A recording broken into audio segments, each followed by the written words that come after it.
All right, let's roll. What's up? Wicked Wednesday has begun.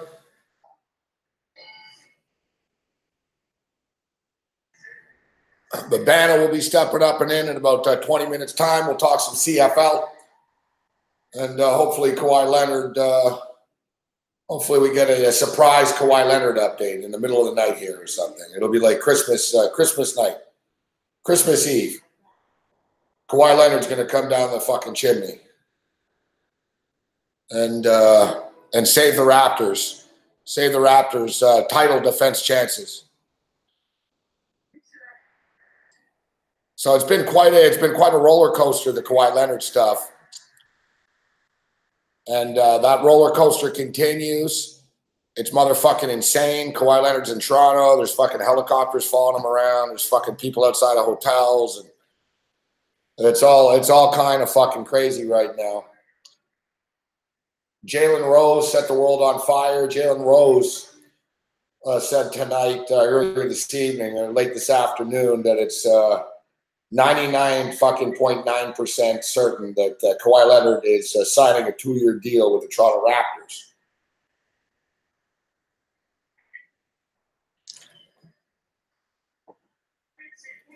Now, there's been a lot of reports and a lot of people have said a lot of things over the last couple of days about Kawhi Leonard.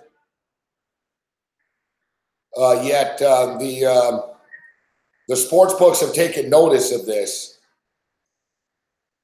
as the Westgate in Las Vegas, where we'll be in a couple of days, tomorrow night, but the Westgate has moved the Raptors from 14-1 to 6-1. And, you know, the Westgate doesn't really move with every rumor. And generally, you know, sports books are usually a little bit ahead of the curve when it comes to this stuff. You know, I remember on the election night, you know, nobody believed Trump was going to win. And even earlier in the day, in the afternoon, and I could sort of see it was real by the sports books. I was like, holy fuck. It's like fucking minus 120 right now. He's not plus 600 anymore. Right? The sports books know. Right? They caught on. And the sports books seem to think that he is going to re-sign with the Raptors. We always thought it would be the 2-year deal. This is dragged on. We're a little bit guilty of falling for a lot of the hype and, you know, just getting caught up in it. It's funny, even Jalen Rose said it. Jalen Rose said, you know, I've known this all along. He said, I've been told this all along. And, you know, thing with Jalen is he's been bang on before with Kawhi Leonard. Jalen Rose is the only person years ago that said he's never going to play for the Spurs ever again. And he was right. You know, he's had a pretty good track record. He doesn't step up with these things very often. That's what he said tonight, too. He's pretty funny. He goes, I measured twice and cut once. Now I dropped the mic. So Jalen doesn't come up with this shit very often. So yeah, it's been up and down. Who knows?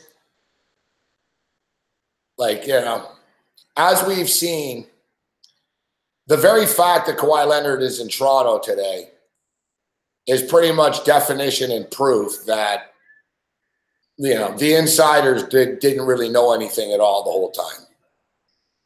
All this bullshit about meetings and this and that and everything.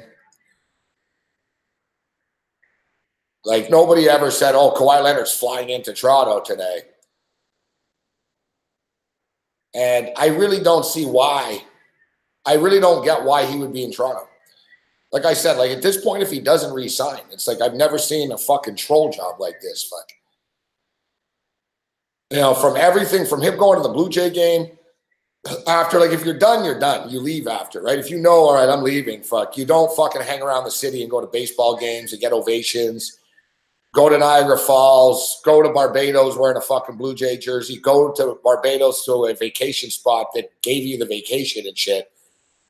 And, you know, it was my understanding At least, like I said, I don't know what to fucking believe, but it seemed like even Toronto people who, I rag on the Toronto media that cover the Raptors, but I'll give them credit in the sense, at least they don't make shit up. They admit they don't know, right? The Raptors don't leak anything, right? Masai Ujiri does not motherfucking talk, right? Masai Ujiri doesn't talk. There's no leaks. So it's tough for the Toronto media to get anything from this team.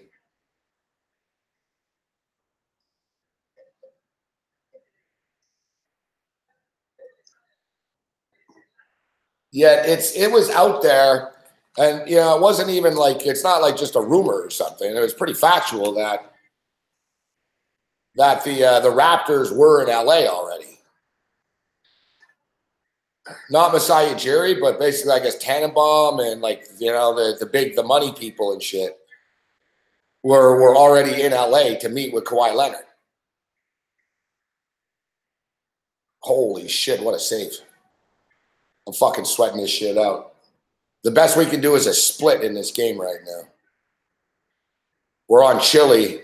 They're not going to win. They're down 2-0, but we're on the under 2.5. Chile's pressing right now, too. We need Peru to fucking keep the ball out of the net, but Chile's like all over them. The goalie's saving their ass. Big win for Peru if Peru hangs on. And delays are the theme of the week this week. Oh, fuck off. Fuck me. Get the ball out of here. Fuck it. Oh, fuck. Delays are the fucking theme of the week this week. Of course, the CFL game the other night, we had to delay it. USA's playing soccer right now. They scored real early. I didn't see the goal. I'm on USA. I didn't see the goal, but USA scored like pretty early in the game because they're only in the 17th minute right now, and it's already shut down. I guess there's fucking lightning in the area in Nashville, Tennessee tonight.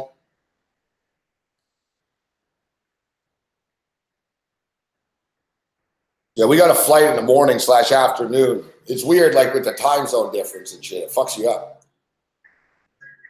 Not quite Babano fucks you up, but it does get to you. It's strange. It's kind of, I got to get to the airport early, too. Normally, traveling on holidays is smart. I've learned this. I travel a lot, so I've sort of clued in to when the best times to travel is. And at least generally in Canada, holidays are pretty good.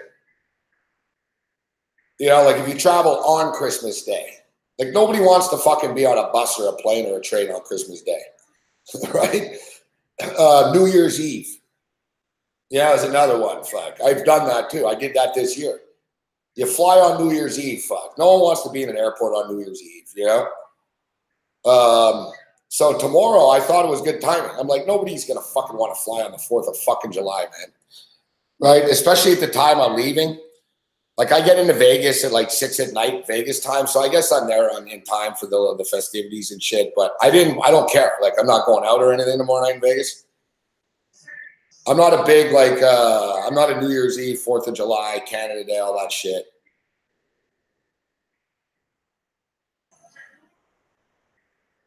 But it's different. In the United States, it's like the busiest travel day of the year, fuck. Because especially now, it's like the weekend. Like today, I guess today technically is the busiest travel day of the year in the States. Or at least one of them, because I think it's Thanksgiving too, but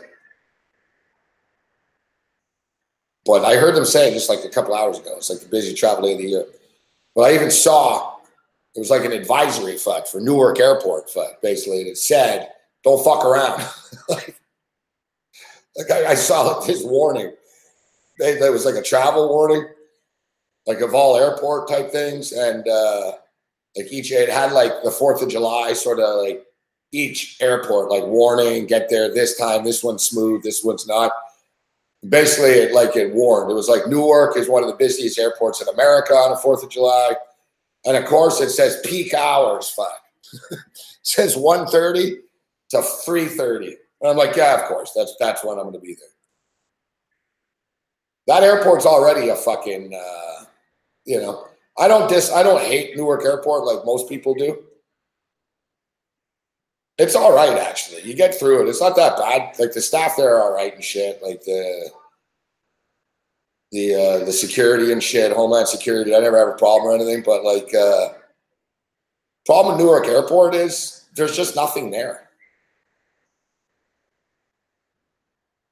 Like there's not a lot of food options and shit. Like there's not. That's funny too, because I just read a poll of like best airports and shit, and it said like Newark has some of the best food at the airport. I'm like, where? They have like some fucking sort of airport style restaurant. It sucks. I've eaten there twice. It's shit. Like I've given up on it. Like both times I've ordered, I'm like, this is just terrible. Fuck. And it's like very expensive. It's like you order a pizza, it's like $15. It's literally like a fucking frozen pizza.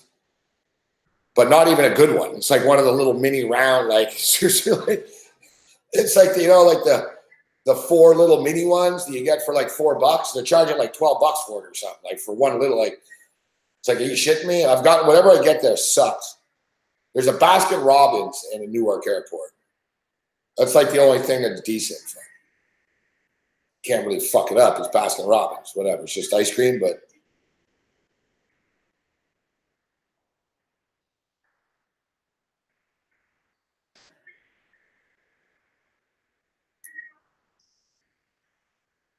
All right, 4 minutes left in this match.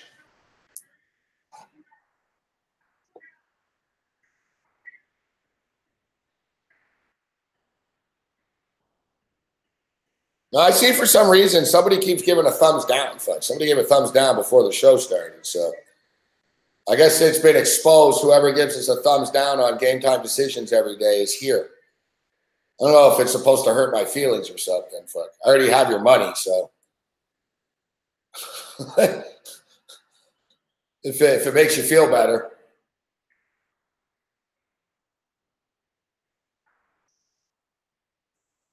But it goes to show that there's a fuckhead amongst us. It's like one of those mystery fucking like dinner mysteries. There's a murderer in the room. There's like someone did it in the room.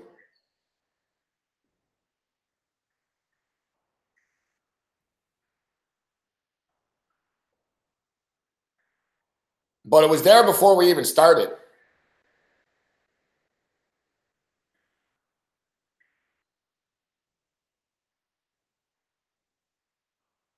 It was there before we even started the show, so you got to be pretty twisted and pretty pathetic. But like I said, I've got a lot of problems. That's not one of them.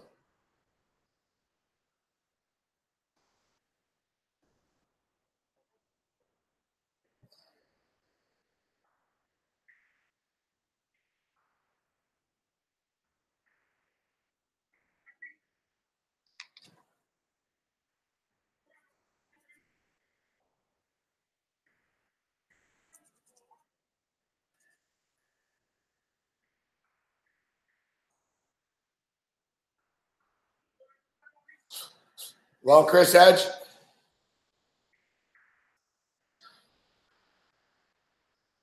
Yeah,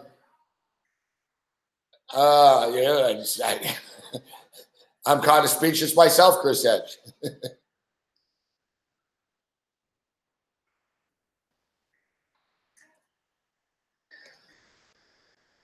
You know what, though?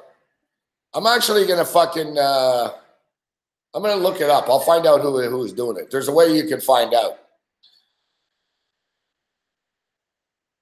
We'll find out who did it and just ban them.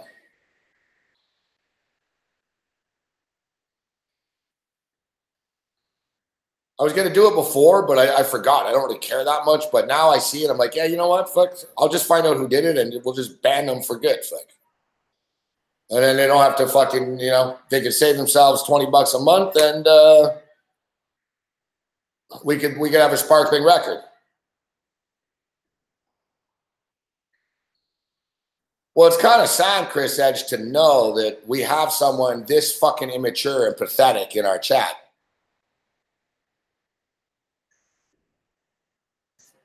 Like, that's what's kind of sad, but I'm kind of like Kurt Cobain, fuck. You know what I mean?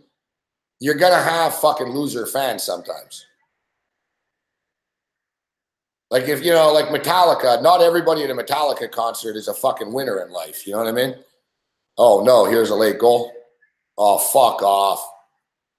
We nearly escaped with the win here.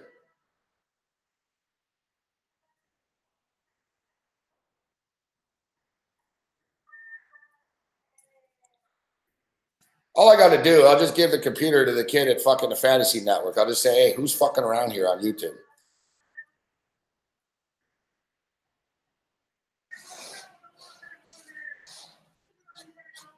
I thought we could get out of this, but we just went 0-2 in this game. That's what happens in soccer. Like Chile were pressing, pressing, and finally fucking, you know what I mean? Peru had an easy fucking opportunity. It was like a breakaway. Fuck. All right. We've been on a nice run this week too, but bad start. We're losing baseball. The NBA Summer League game is staying under. It's not a good start for us, but we still have a couple of plays left. And we are on the Oakland Athletics, and they're up 3-0. Mike Fiers is dealing right now. Didn't this motherfucker already throw a no-hitter this year?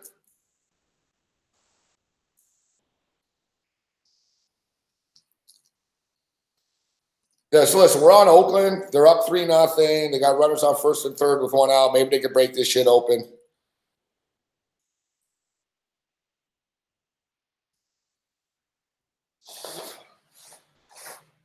Yeah, that'd be good. We'll get in the win column there.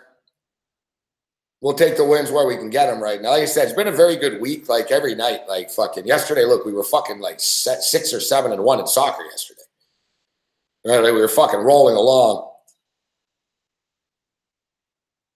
And you know what? This Summer League game, is business is picked up. Fuck. We got a puncher's chance at the total here right now. It was fucking nuts, man. They put up 40 points in the first quarter, and I didn't really see the first quarter, right? I tuned in basically like midway through the second quarter, and literally they scored like 12 points combined in the second quarter of this game at one point. With like 2 minutes left. They ended up putting up 31 points in the second. They put up 30 in the first. But then it's fucked up. They exploded for 59 points in the third quarter here, San Antonio and Utah, NBA Summer League. And right now, they're at 139 with 8.5 minutes left. We've got over like 170 or so. The in-game total is 175.5 right now. So maybe we can get here. And maybe, like I said, you know, you lose a couple of the early games, but it all matters how you end up at the end. But I'm 0-3 right now. Like that's just a cold hard fact. Like we got to start getting some wins. Let's see. Like the Boston Red Sox fucking lost, right? Or they didn't win by 2. What is the Boston Red Sox? Yeah, they lost 6-3. I blame Shawno.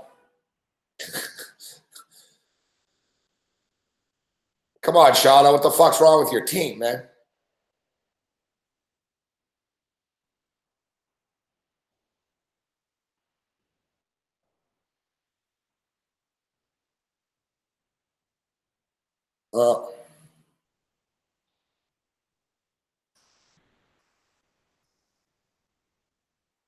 Yeah, Shawno. Shawno's the one giving me the thumbs down, too, probably. It's all my Boston bashing.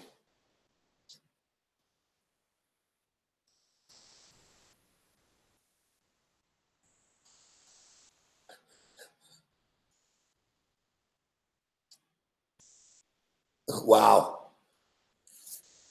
Chile just had a penalty kick and it even got stopped.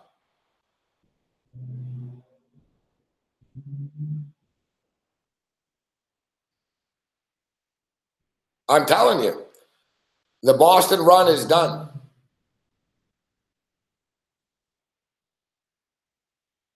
Look, listen. It's hard to say. It's hard to say that it's hard to say the Boston run is done when the Boston Bruins made it to the Stanley Cup Finals in Game 7, right? It's like, you know, they lost in Game 7. It came pretty close.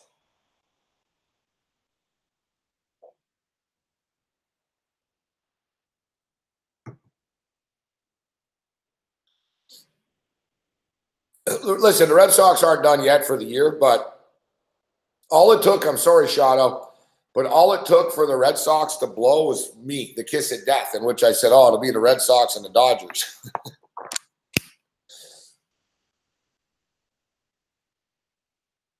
I was the kiss of death. I'm sorry.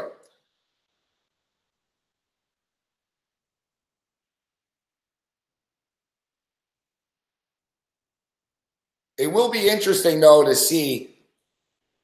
It will be interesting to see, though, the bandwagon thin out. Listen, the Red Sox have loyal, you know, the Red Sox have diehard fans and shit, right? The Red Sox aren't falling off the face of the earth, but you can see like the prices of Red Sox tickets aren't what they used to be. It's a lot easier to get a Red Sox ticket now. And it was sort of Red Sox fatigue. They were so good. People get spoiled, right? It's like the Red Sox were shit for fucking 100 years. And then they got good and they were like, it was insane, man. Like, you know, I remember once, man, buddy, I know people that went to Red Sox games. I remember Chris Meany went. When some kid at the Fantasy Sports Network in Toronto was a big Red Sox fan, they went. It was like $200 for a regular season game against Tampa type shit. For like decent tickets, but still. Like it wasn't cheap. I remember Mitch Melnick going and talking about it. And same shit, man. He paid like $400 for like a regular season game. Like it was big money. I don't know if Old Man is here right now, but he can attest. Like it was slick pay. It was big money to get into Fenway Park. There's not that many seats, right? It's not a big stadium. It only holds like 35,000 people or something.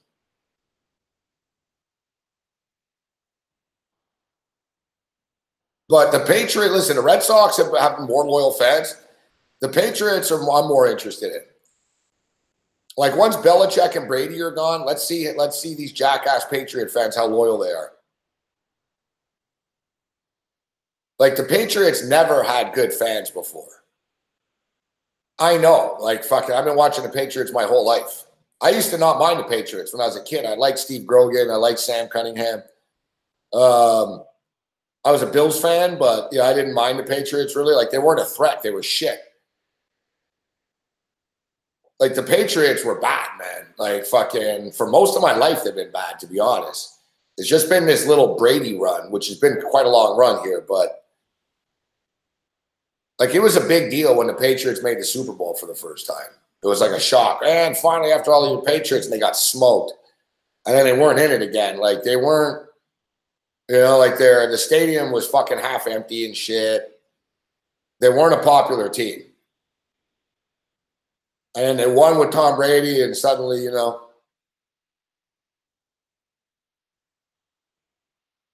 Seattle was like that. Seattle is like that. We'll see, you know. It's still rabid in Seattle, but not quite as much. You know what I'm saying? Yeah, Golden State, definitely. What happens, though, Golden State had loyal fans and hardcore fans, but they got pushed out of the way. They got priced out of business.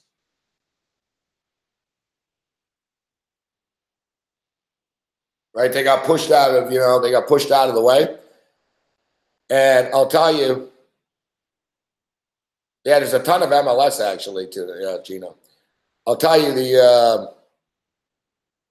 you can see the same thing with the Raptors right now coming. Like Kawhi Leonard comes back, we're right back to where we started. Fuck, you know, we're right back to oh shit. Fuck. For the record, though, today all those people outside that hotel, they're not there for Kawhi Leonard. They're not there for Kawhi Leonard. Like it's lazy reporting once again by the media. They're not there for Kawhi Leonard. Like you can tell. It's outside of a hotel. I don't know if there's a convention. You know what I mean? There's a convention. If you know what I mean, we're waiting for a fucking shuttle buses or what the fuck. It's not fucking Raptor fans. Like people are like, oh, look at this. And I fell for it too. I looked, I'm like, yeah, they're outside the hotel. But I actually saw someone say, you know, they look like movie extras. They're like, that's not, they're all just standing there. No one's like Kawhi this or Rapper that.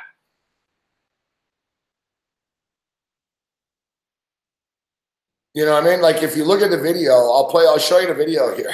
Like it's just a bunch of old ladies and like ladies and people standing around. It's almost like, you know, like I said, there's some sort of convention, and I don't know who the fuck they were, but here, look. And you'll hear, oh, Kawhi outside the hotel. They're not Raptor fans.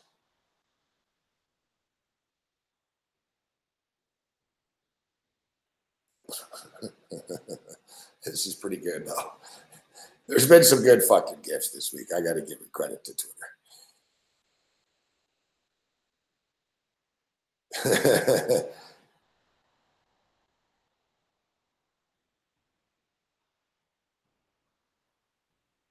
Kawhi Leonard being transported to his meeting with the Raptors. Nav, the super fan. Woj.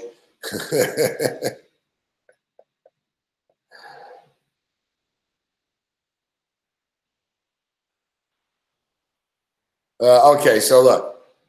Growing crowd outside the Hazleton Hotel where it's believed Kawhi Leonard is about to meet.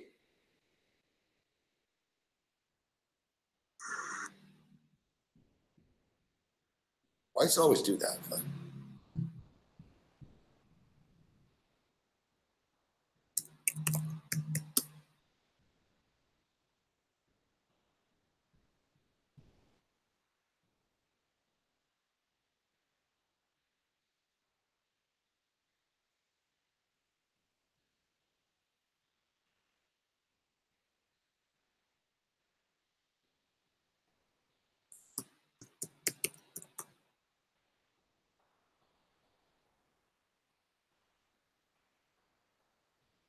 All right, so look, if I max it because it's all media shit, even though the media all stole this from someone, like that's the thing with fucking like copyright shit. Like it won't let me put it on the big screen because of like what? Let's see what happens here. No, you see? It won't let me put it on the big screen. Yet, did every media outlet get the same shit? No, people, they all stole them from fucking people's Twitter and shit. All right, look. Are these Raptor fans? Listen, are those Raptor fans? It's like the fire alarm went off in the building or something.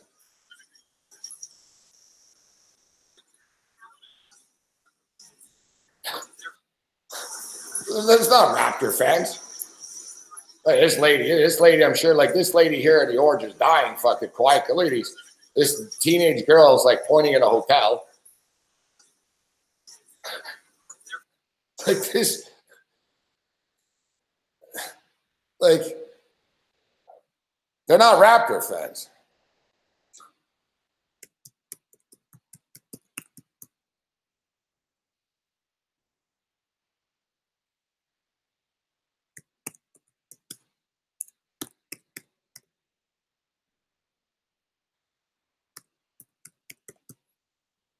Yeah, like they're not. They're not actually Raptor fans. Like I said, it looks like they.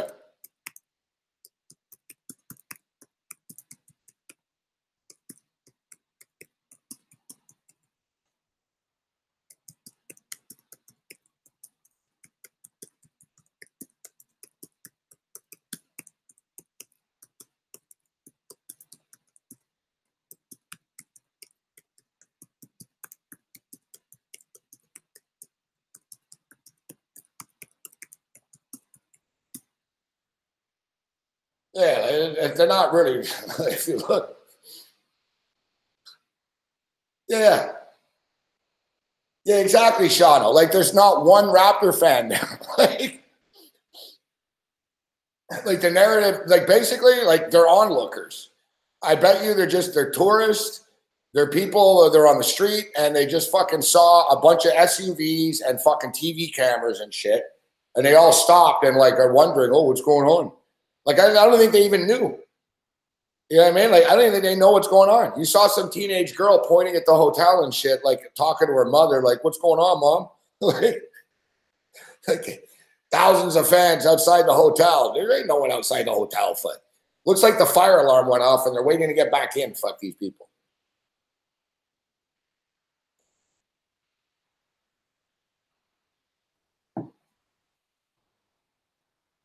Exactly, Larry. We're going to find out. No, Shania Twain's staying in the hotel. Yeah, Garth Brooks is staying in the hotel. Like, it was all women, too. Like I said, look at some of these ladies. You think they give a shit about Kawhi Leonard? Fucking. Yeah, we're going to find out Shania Twain's staying at the hotel. They're waiting for autographs. Fuck. Has nothing to do with Kawhi Leonard.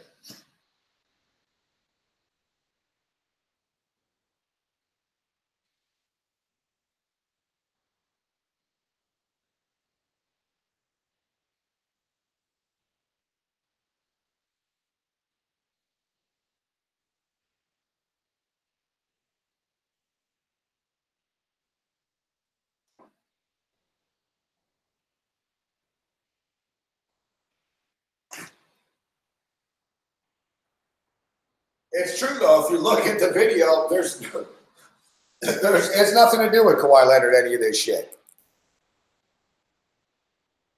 Like I said, either the fire alarm went off in the hotel or, you know, people were outside. They saw a bunch of SUVs and TV cameras and they're like, oh, there's a star here. Like, people watch car accidents. People stare at everything.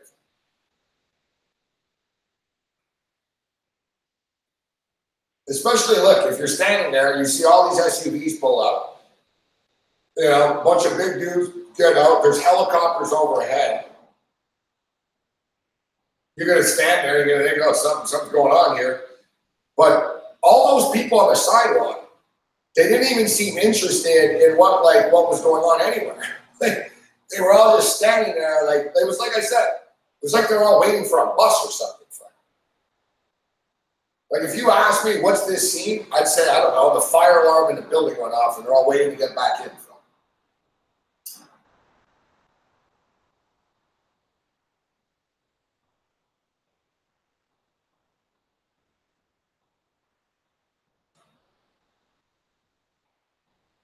You know, the airport shit was a bit much with the helicopter. They had the OJ angle going. Like, Kawhi was driving, they were driving, they had the helicopter.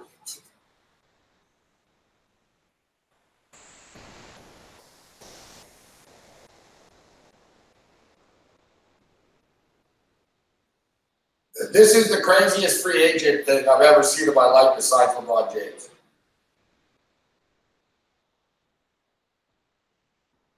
Like, short of LeBron James' decision, this is the most, like, over-the-top fucking free agency shit ever.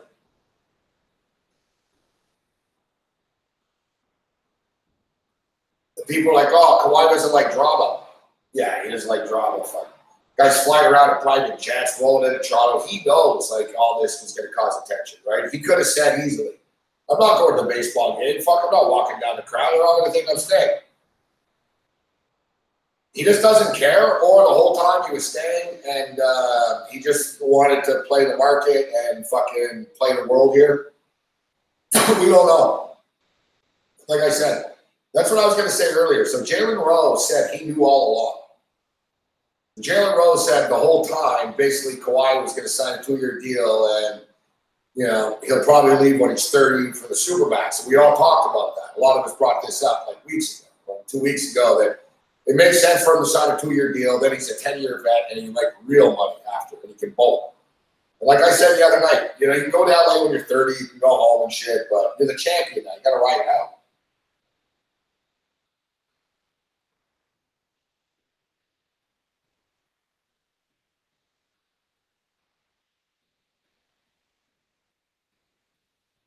So Jalen was saying he's known this all along, but even Jalen Rose said it's hard to doubt. He goes, you start doubting yourself, though. You start doubting, like, things. He goes, with all the reports, but he goes, with everything that's been going on, he goes, I fucking stood strong that I knew this was going to happen. It's funny because Phil Baroni, I've told people the story for Odessa told me the story, and to being filmed to us about Brock Lesnar.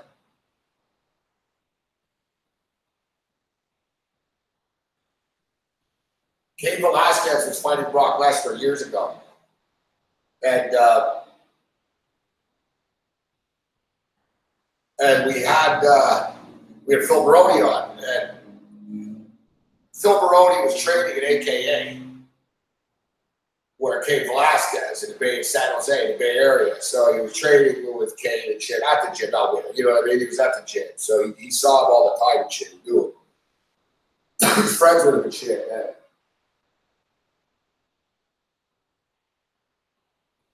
He told us, he's like, Cain is gonna fucking kill Brock Lesnar. He's like, you know, this is Cain in his pride too, you know, right as Cain was coming up. He's like, Cain is a monster. He's gonna kill Brock Lesnar. He's really ready for this fight. Like, it couldn't have been any better. Like, and I'm not just saying this, the cat, he's ready to fucking kill him. And Phil Baroni, he said that to us on the air, and then Phil Baroni watched the UFC Countdown show and called Joey. And he's like, man, he goes, I don't know, man. He goes, I'm starting to get some doubts here. He goes, Brock Lesnar looks pretty good. And like, Phil Baroni's a UFC veteran. And he trained. He's in the room with Cain Velasquez, says he's going to kill him. All he did is watch fucking the UFC Countdown show, Brock Lesnar like fucking knocking walls over and shit like that. And fucking, and he's like, oh shit. Like, even fighters fall for it, right? Like media guys, they do a good job. It's hard to ignore it and really, really just say it's fake. It's fake. It's not real.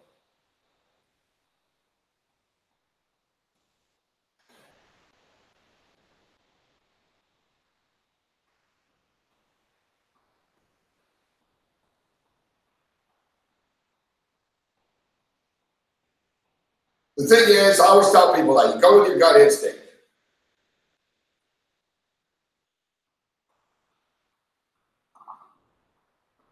Like, you know, I find that a lot with UFC.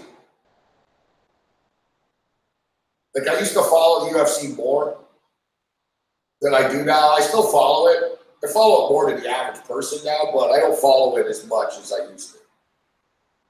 Like, I used to know every fighter and shit. Now I don't know who all, like, a lot of these, the new scrubs are, like the undercard, like the prelims, and like the Facebook fights and all. I don't know who the fuck.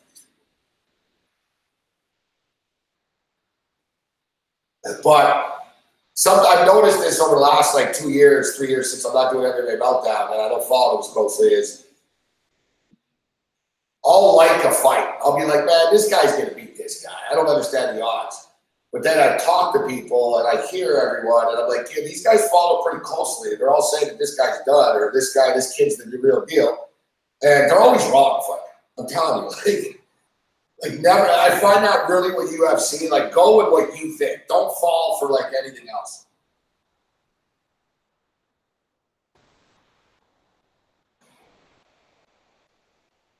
Football's different. Football's different. Like, you know, some people are fucking good at football, right? Football is more capping involved.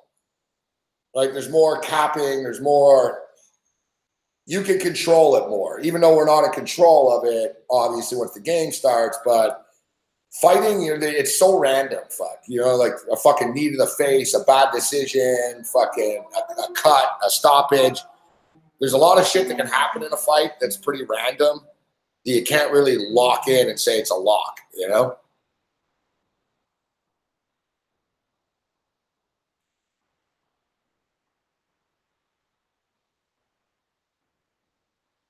Hey, you like that, Kyle? Yeah, let me duck.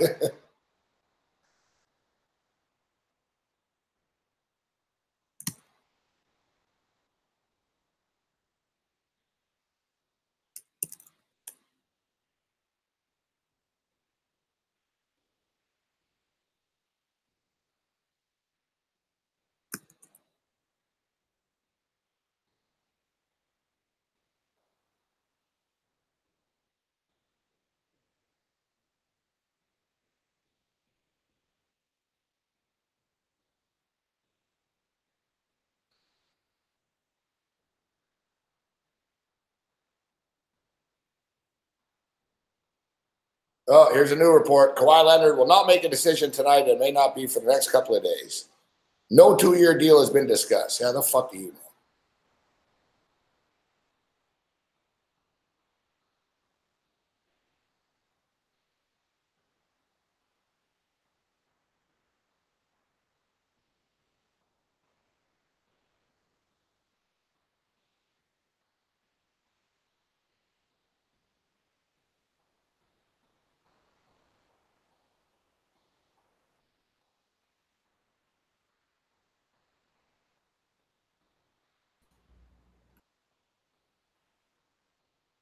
All right, so Babano will join us in a minute or two here.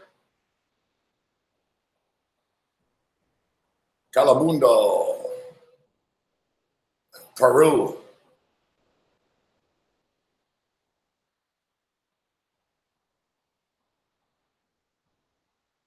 Peru. Victorious against Chile. I don't know what's going on in this U.S. game. Let's check in here. There was a delay. And there's still a delay going on. It's fucking delays, man. So it's not just in Canada.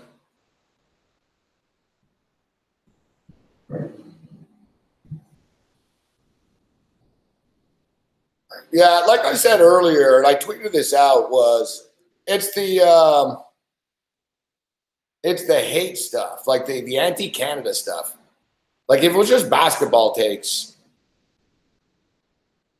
if it was just like, listen, LeBron James wants to play, or like Kawhi Leonard wants to be at home, like he wants to be in LA, and it's a once in a lifetime opportunity to play with LeBron James. It's just worked out this way. He's buddies with LeBron, blah blah. I get all that. All reasonable takes. All reasonable takes, but no one wants to live in Canada, and Stephen A. Smith today, Canada, I don't like an NBA champion in Canada. It's just stupid, it's ignorant. You would think better. Like I said earlier in the week, ESPN should be embarrassed by the reporting this week, and not just Kawhi, like the overall stuff. If you think look, we're going into Thursday right now, and how many of these people went on the record and said, "Oh, it's done. He's signing with the Lakers on Sunday," right? They all locked it in pretty much. A lot of them have gone on record, "Oh, it's done," and fucking blah blah. He's a Laker, and they don't know shit. They're just all making shit up.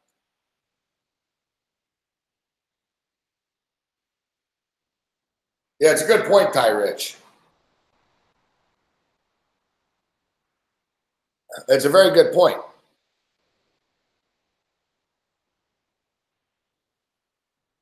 Yeah, like I said, ESPN, at least, Dan Patrick's show was great. At least Dan Patrick dealt in facts. Like Dan Patrick didn't just say stupid shit. Like if Dan Patrick did a thing the other day. Here's Babano, but Dan Patrick did a thing. Remember we played it where I talked about it. He did it a couple of weeks ago, where he basically called out ESPN and Skip Bayless and all the new sort of shock fucking idiots. And he basically said, you guys say stupid shit for the sake of sounding, getting a pop, but you really look stupid.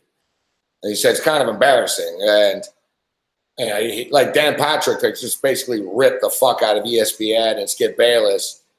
And he's right, Like you can be an entertaining show. Like Stephen A. Smith is already entertaining, right? Like he's entertaining. That's his bit. He is entertaining. So like just the over the top stuff in which he his inside scoops, and then his fucking he acts like a fucking kid all the time. Oh, I don't like Canada winning a title. It's like you're a fucking moron. Let's bring Babano in. What's up, Babano?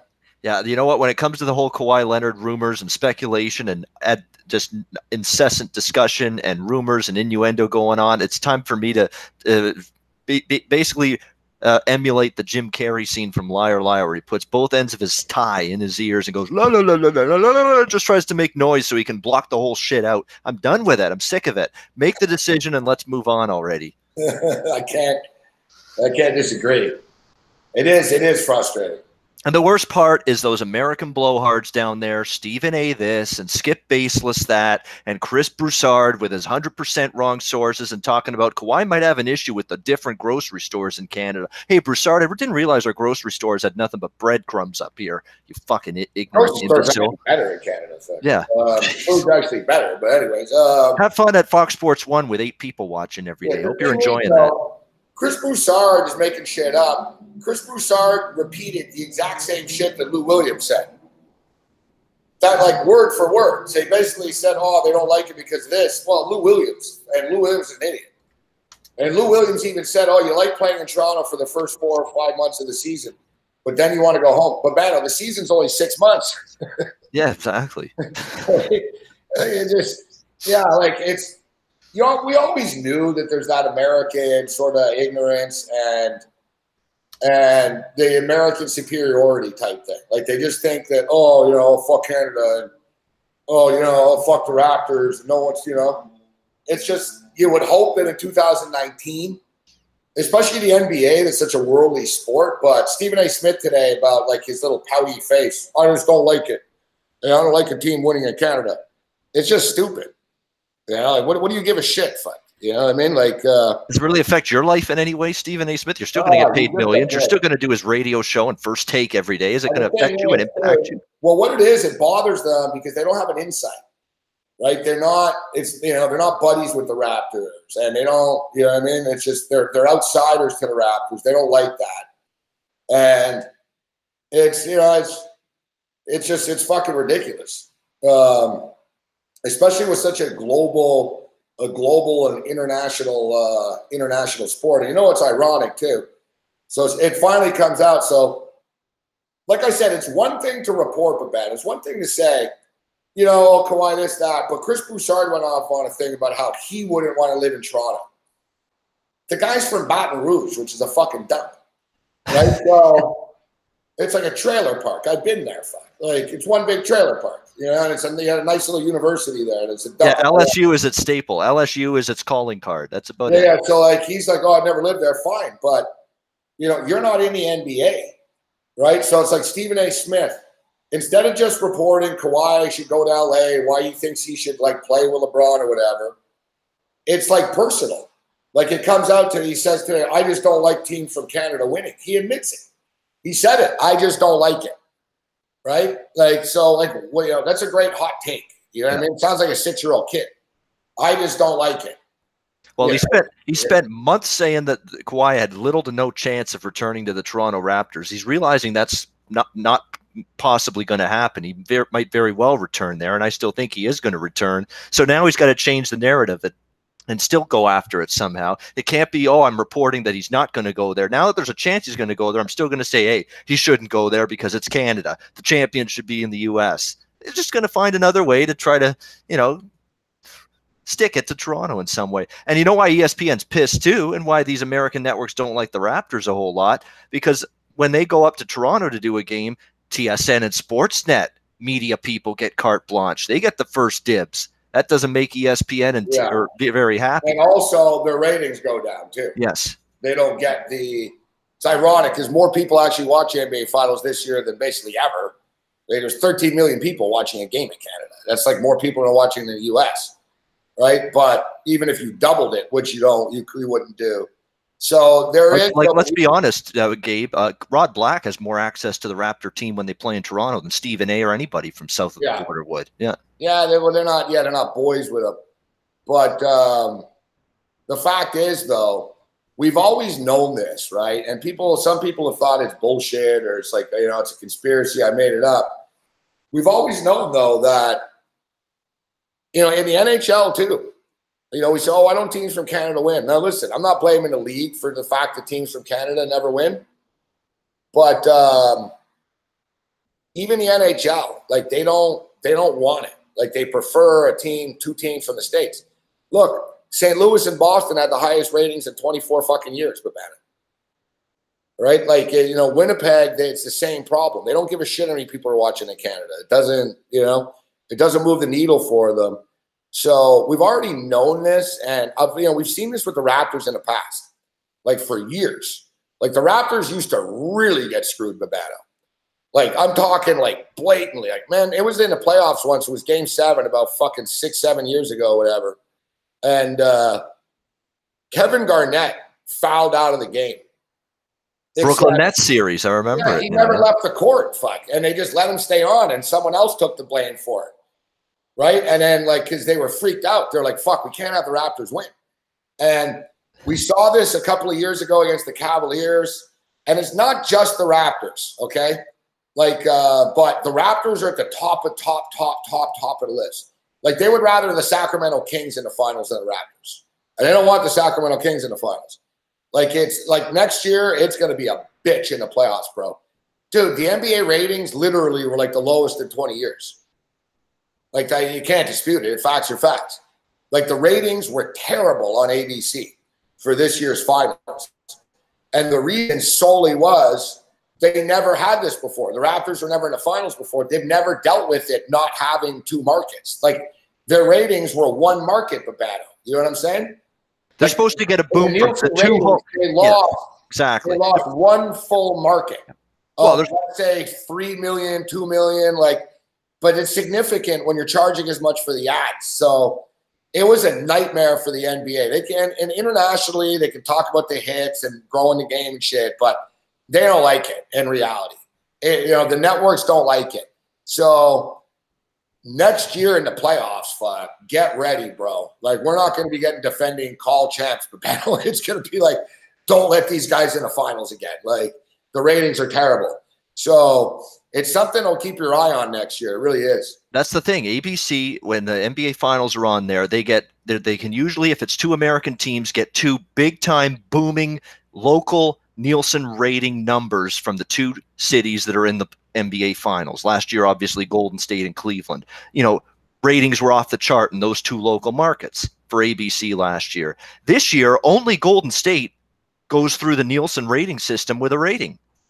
For this year's NBA Finals. Toronto doesn't even rate. And even if you watch it on ABC in Canada, it's not going to count to the Nielsen rating in the United States. It's not going toward that rating at all. So you could be watching on ABC in Canada. It's not going to count 1 iota to the Nielsen rating number that comes out for each NBA Finals game. And obviously you saw it in what the rating was this year, the lowest it's been in 20 years. Yeah, it's good for the Canadian partners. Yep.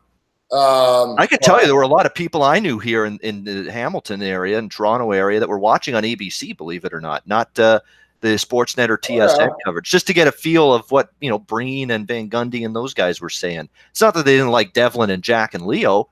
It's just that they wanted to get a sense of what the American people were saying. Well, they know that too. That's why the law is they need to insert Canadian ads. Right, like that's the big thing. Not just the Nielsen ratings; like they don't get to run their ads in Canada. City TV. That's the big thing where they lose the money. Right? And City TV picked up the ABC feed, Gabe, of the NBA Finals, and yeah, you see the Canadian commercials, of course, on it. So. Oh, City TV had their own. They picked up really. Yep. Interesting. Let me just see the final score here. And of course, TSN Sportsnet at Matt and Jack and Leo. The Summer League game ends up staying under the number. It was going to get there. And it ends up at 165. Fuck! I thought it was going to get there. Fuck me, man.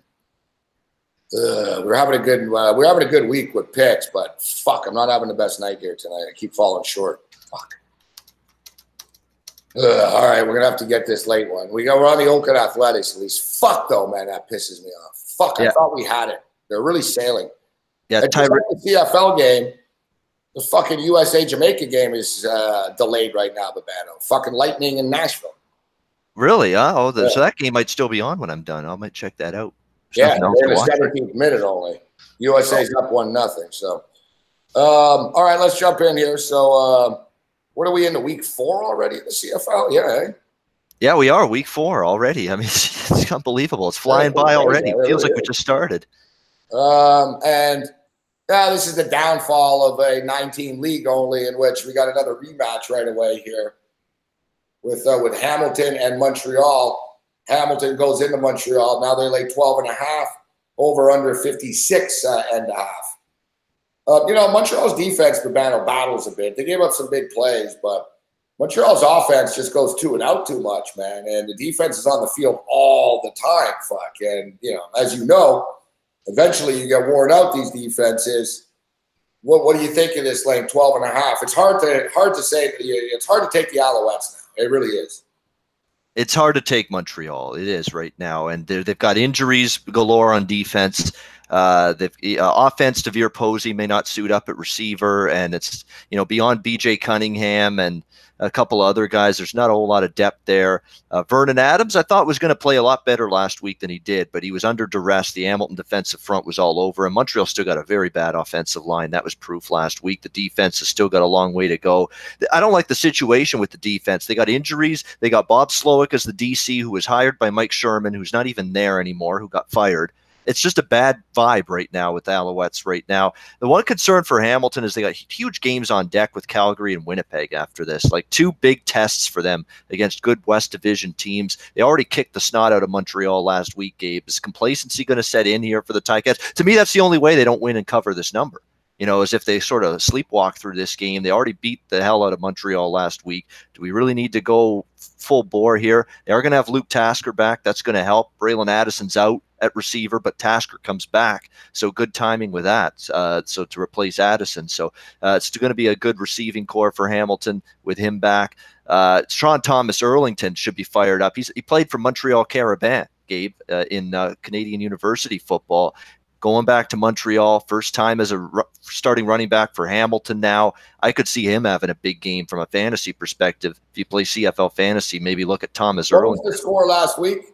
41-10. 41-10, yeah. So it got to 51. Montreal had covered 6 in a row prior to last week.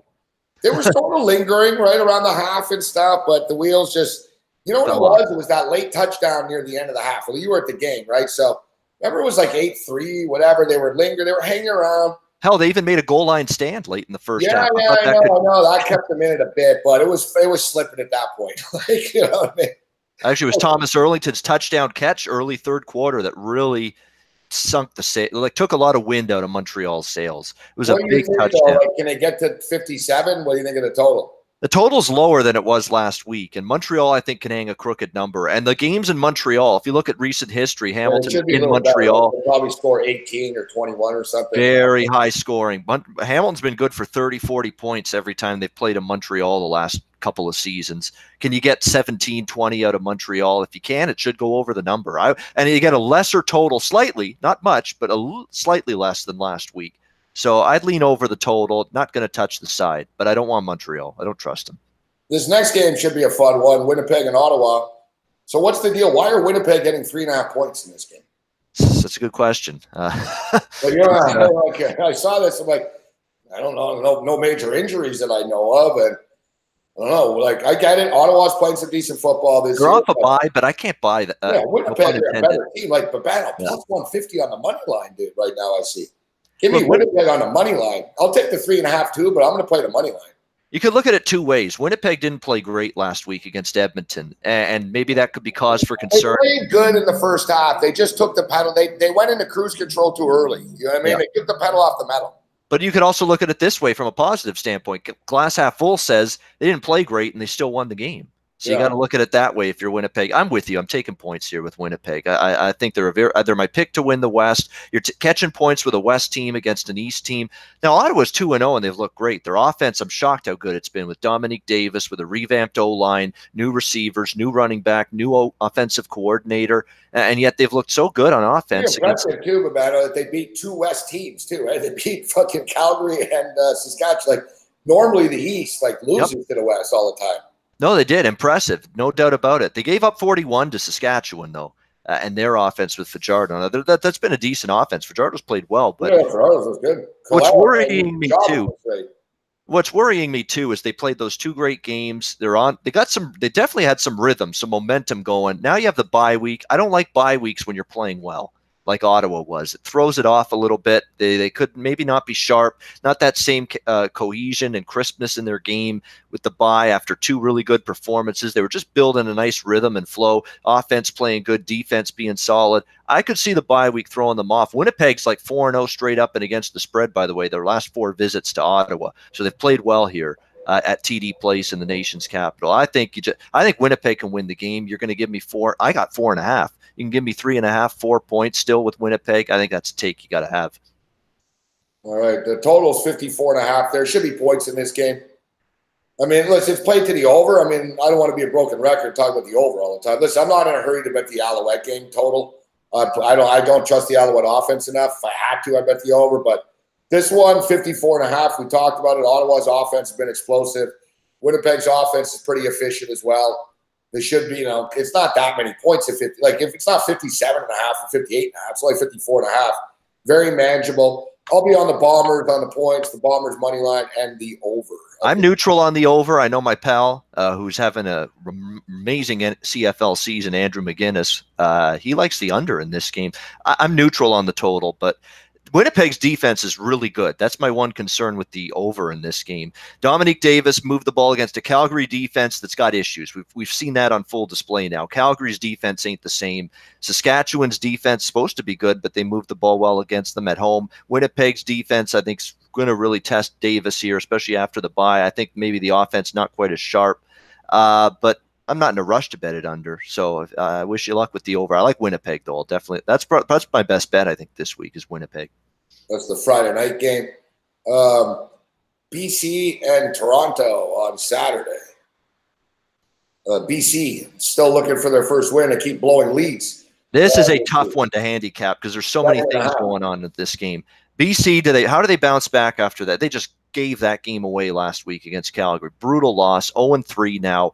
Tough start to the Mike Riley era. The defense actually played well. They probably they're better than the Argonauts, right? Like at least they're battling BC. They're good. Like they're showing they show good signs. They just don't win. Toronto's not really showing anything. Here's the issue, though, and I was fully ready to lay 6.5, 7 with BC a couple days ago. But now the news has come out that James Franklin's on the 6-game injured list and McLeod Bethel-Thompson's going to start. And he can't be any worse than James Franklin. That's my issue. And maybe there's a rally around the guy. They have done that before, this Argos team with Bethel-Thompson at quarterback. They've rallied around him. He's played decent. I said this before. He's better than Franklin is. So that puts me on a little bit of a pause now on laying the points with BC. I still don't want Toronto. I can't take him. They haven't shown me anything. They have been outscored 96-21 in the first 2 games against Saskatchewan and Hamilton. That's not a team I can back. And betting Toronto at home is you're not getting any bargain because there's no home field edge. None. 0 for Toronto playing at BMO Field. It's half empty. So, you don't get any sort of home field edge for the Argos when they play at home. I would still only take BC. I'll probably end up laying the points, but I liked it a lot more with Franklin. I'm worried that Bethel-Thompson maybe lights a spark. But he's not going to spark the defense, Gabe. This defense for the Argos has been shredded. They've been absolutely horrendous, which is surprising because Chamberlain's a defensive-minded head coach now that they've got. They have they can't tackle. The bad tackling, I've noticed. They get beat in the secondary. There's communication breakdowns. I get it. But one thing, too, very tough for their defense. Like, the Argos offense is more inept than the fucking Alouettes even. Like, the Argos, like, Franklin drops – the problem with Franklin, he's already in the shotgun like 5 yards. And then he takes like 5 steps. He drops like another 5 yards. So he's like 10 yards behind the line of scrimmage. And then he dumps it off to someone like 5 yards behind the line of scrimmage. And they've got to fight and make a play to gain 3 yards and shit. You know what I mean? And it's rinse and repeat. Like he never – like Bethel-Thompson at least will get the ball and it'll get out fast, right? He's a quick release guy, yep. He's one of these guys, like you said, he'll look good like the first couple of games he plays, and you're like, oh, fuck, this guy's pretty good. And then, he'll start throwing interceptions and shit, and he's a backup type guy. But Franklin is just too slow. Like, he does not read defenses. Like, there's guys open. He never gets it out fast. It's a fucking problem. I wouldn't be shocked if the Argos covered, but good point by you. There's no home field. And it's hard, like I said. Let's wait and see first before we start betting on the Argos. They're fucking terrible. They got to prove it to us. 7.5 now. That's the problem. It's gone up a little bit on BC. I don't know if I'd want to lay 7, 6.5. You kind of interested? 7.5. I don't. I can't. I will not take Toronto. Numbers in the CFL, is there? Yeah, that's true. With the safety, intentional safeties, rouges, single points, it throws off key numbers all the time. Yep. And even college, not the no same. question. No question. You can't be fixated on 3s, 6s, 7s, 14s. And to be honest, when you're even in betting the it. Yep. NFL nowadays with the new fucking the new distance where you kick from, that ain't no guarantee anymore either. And with your Mike Tomlins of the world wanting to go for 2 a lot, yeah, so it throws that off too. Yep. I would go for 2 every time. The CFL teams do it a ton. Ottawa does it a ton. You're seeing Calgary do it a lot. Ticats have done it a lot since Steinauer's been there this year. They've gone for 2 more than they've kicked the extra point. The Ticats. It's like basically you get it. Like the average is like 52 or 53% success rate on a 2-point convert. So it just the math adds up if you do it every time, right? You know, you get 2 points for it. Like in the long run, if you're into the analytics of it, the problem is it can backfire. And like Tomlin fucks around a bit, but the most glaring thing, man, I lost too. I'll never forget the game, man. That fucking idiot, Mark Helfrich. Now, he said he did a good job with the Bears, actually. Mark Helfrich with fucking the Oregon Ducks when he took over for Chip Kelly. It was like his second year. It wasn't his first year, but they went to Nebraska. And it was basically like a pick-up, man. Or like the Ducks. I'd had to win the game on the money line only, right? Or I think I was getting 3 or 2.5 or whatever. But he fucking went for it, Babano, 5 times. They scored like 5 touchdowns. So instead of 35, he fucking missed all 5 times.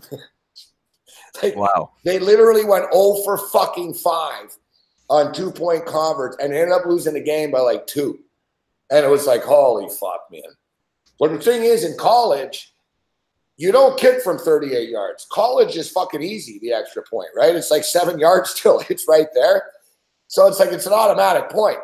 But the thing is, it's like they said, no, he goes for 2 all the time, so he stuck to his guns. But he actually went 0 for 5, and they fucking lost the game by a point or 2. And yeah, that's 30 instead of 35 points. You know, they lost 35-34, I think it was, in the end. And he missed like 5 fucking 2-point conversions. I think I know the game. It was against Nebraska, and I think I was on Nebraska. Yeah. It was against Nebraska. Yes. Yeah. I was the beneficiary of that, thank goodness. Yeah. I swear to God, Babano, like, I just said it's against Nebraska. That's true. That's as soon as you started mentioning the way the game was going, and 35-34, once you said the final score, I'm like, yeah, I definitely remember that game now. I had a bet on it. Of course, you remember the games, you have a bet on it. By the way, I forgot to mention this with the Argos. Let's not forget the way the schedule works out here for them. They played Monday night in Saskatchewan. Now they're playing on Saturday back in Toronto. That's a short week for them. It's a very short week for the Argos. So even the schedule is not in their favor for this game against BC. No, nothing's in their favor. No home crowd. It's all hot as hell down in that stadium and shit. Like, it's a nightmare for them.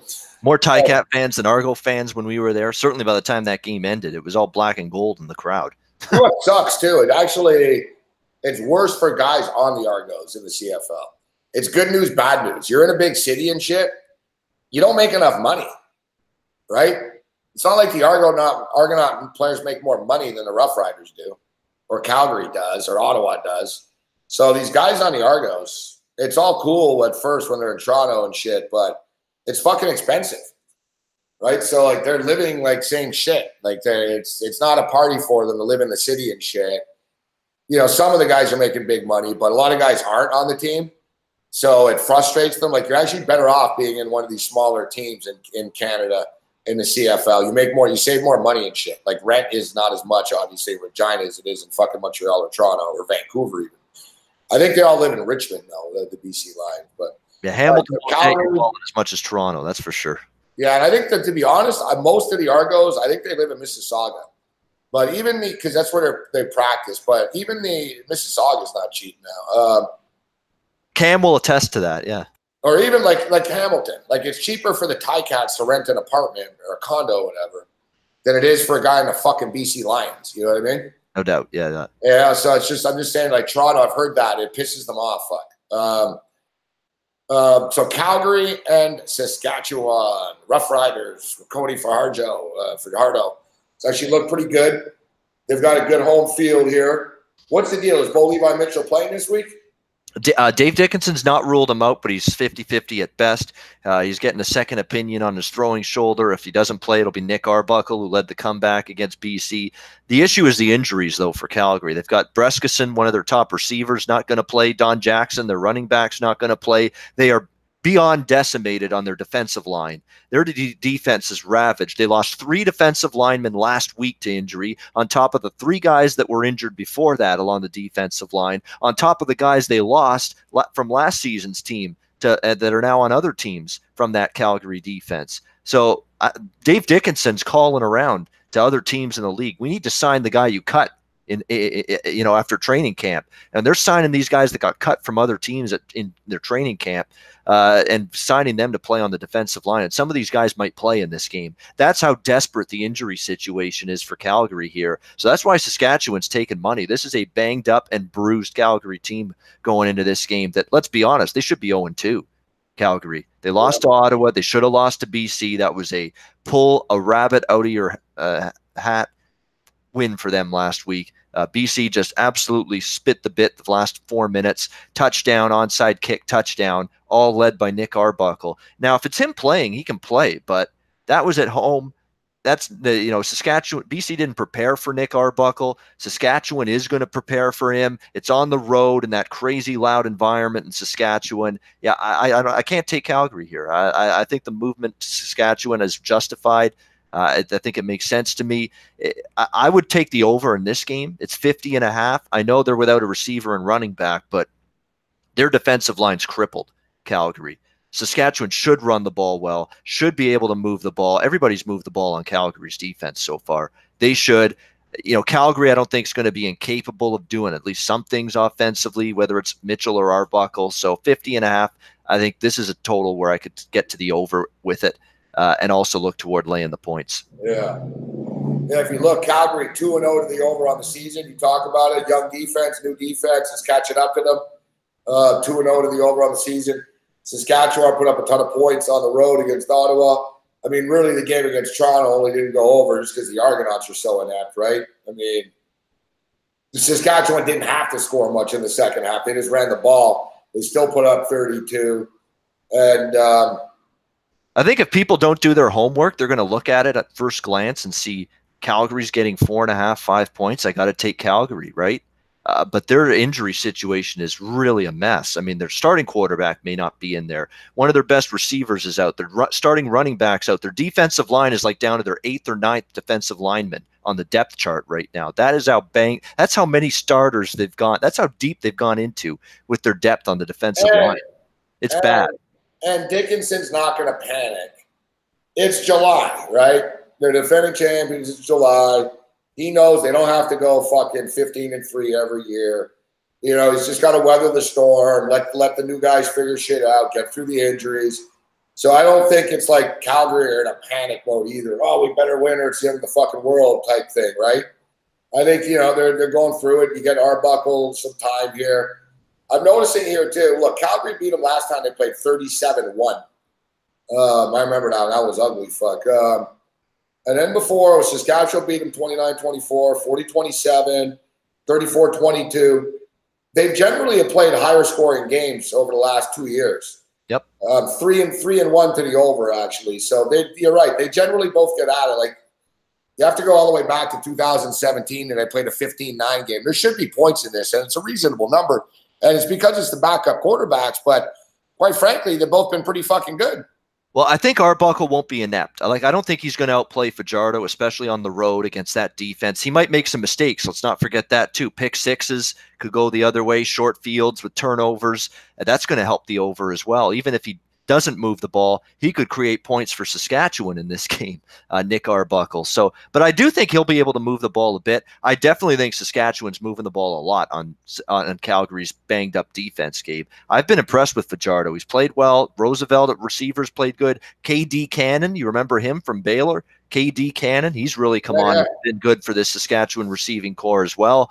It's a better receiving core than I thought. They've put up, 41 against Saskatchewan? 32 last week. Fajardo's looked comfortable in his 2 starts. You're at home again, banged up defense. They started 0-2. They got off the schneid. They ripped up Toronto last week. I think they're feeling good, get some confidence, get some swagger back. I know they beat a bad team, but I think they're feeling good going into this.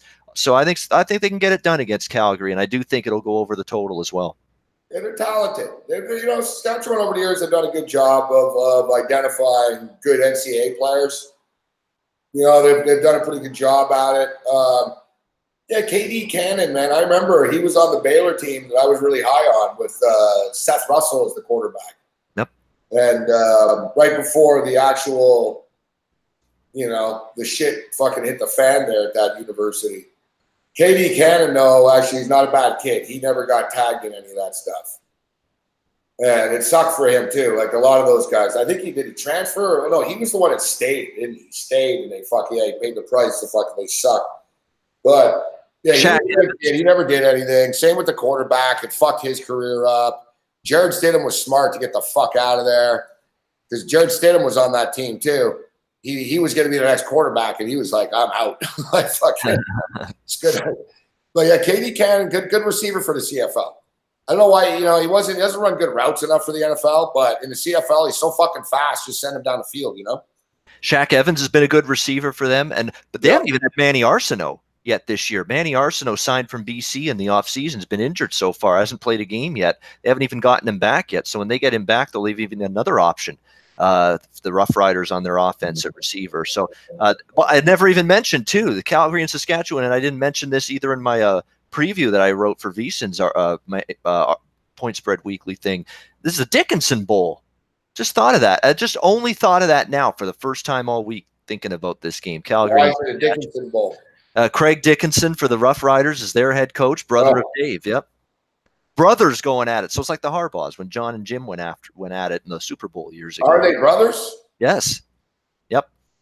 Really, huh? Craig Dickinson's now the head coach of the Riders. And I got to be honest with you. Yeah, I got to be honest. I saw Monday night. I didn't see Saskatchewan's first game against Ottawa, and I saw Monday night's game, and I didn't. I was put off actually. Like I never really thought about who the coach who replaced Jones there. But I was like, oh, is that bald guy the coach or is he the OC? So that's Dickinson's brother, huh? The bald guy? Craig, yes, exactly. Yep. So what, was he with Craig? He was with Dave before as a coordinator in Calgary? I know he was under Jones's system. I think he was under Chris Jones. And he was like one of the coordinators, special teams coordinator, I think he was there in Saskatchewan, and ends up getting the head coaching job now with the Riders. They wanted to keep it in-house. Yeah, special teams he was the last 3 years. Pretty good job so far. The players seem to like him. Yep.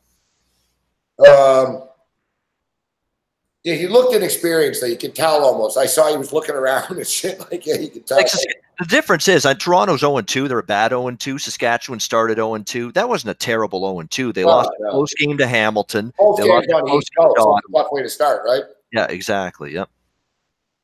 They got right last week, and I think they got Calgary, a vulnerable Calgary team coming in now. Like, you just can't have that many injuries on defense, go on the road in that environment and expect, I think, to be good. So I think it's a tough spot for Calgary here.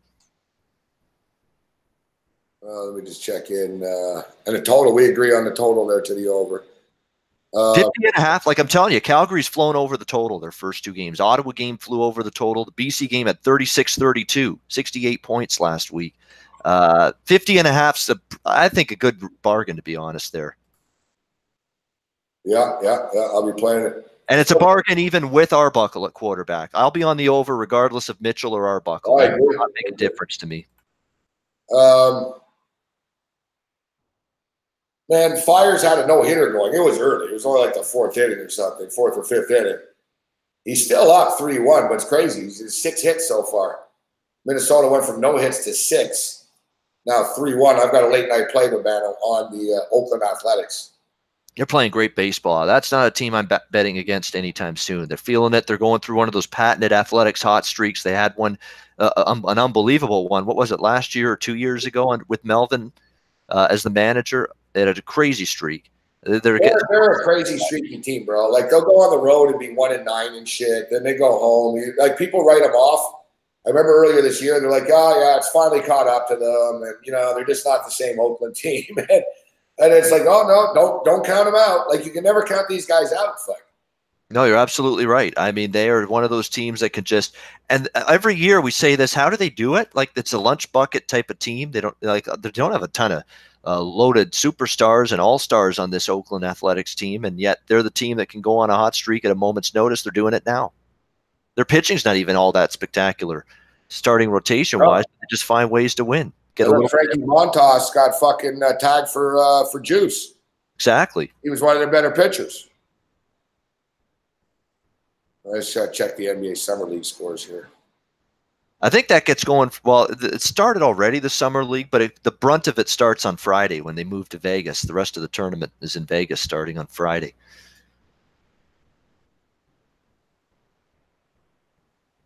Yeah, both fucking games went under tonight. I should have fucking known. Ugh, it's a fucking bad night tonight. I had a good week, but ugh. Oh, God. And as I say this, I look up. Minnesota Twins just tied Oakland. Fuck. You're going to be shitting me. Fuck. One of these nights. Ugh, fuck. Who's in there? Who's that? Yusmeiro Petit giving that up? He's been really good out of that Oakland pen. Yeah, it says Yusmeiro Petit. That's surprising. Cold world. All right, Babano. So, any closing thoughts here? Well, the closing. So, actually, starting next week, it's always fuck. I've been told this on a couple of occasions, but it seems to be the case. So, starting next week, I'll be doing a nightly show. It's going to be at FanDuel, but I don't know if it's going to be at FanDuel on Monday. I don't know if it's going to be on FanDuel on Monday, or I'll be doing it out of here for a week or something, and then we go over to FanDuel. But either way, we're going to start weeknights at 8 o'clock. Oh, cool. On the Fantasy Sports Network? It's got to do with them, obviously. Yeah. On a new app that there is, and Pluto TV and all. There's a bunch of different, modern shit. You know what I mean? Digital and all that stuff. Now, what's this mean for Patreon? Means that I'm going to continue like we were before, just on Saturdays. Oh, just do the Saturday. Cool. Like Monday to Friday will be on the Fantasy Sports Network. You'll do a Saturday Patreon. All right. Yeah. Yeah, exactly. I still get the picks and shit, and Saturday special events and stuff. But we're gonna be on 8 till 10 weeknights. So we'll do a little earlier. We'll get you on there. It's gonna be more like live in game like that night. So we'll talk about what game is going on and shit like that. You know what I mean? Yeah, get me on Wednesday night. We'll keep the night. Exactly. It'll be game, so it won't be takes. We'll get right into game, picks and shit like that. But it'll be fun during I think like when the football and hockey season starts and shit, right in the fall. Oh yeah, no doubt. Yeah.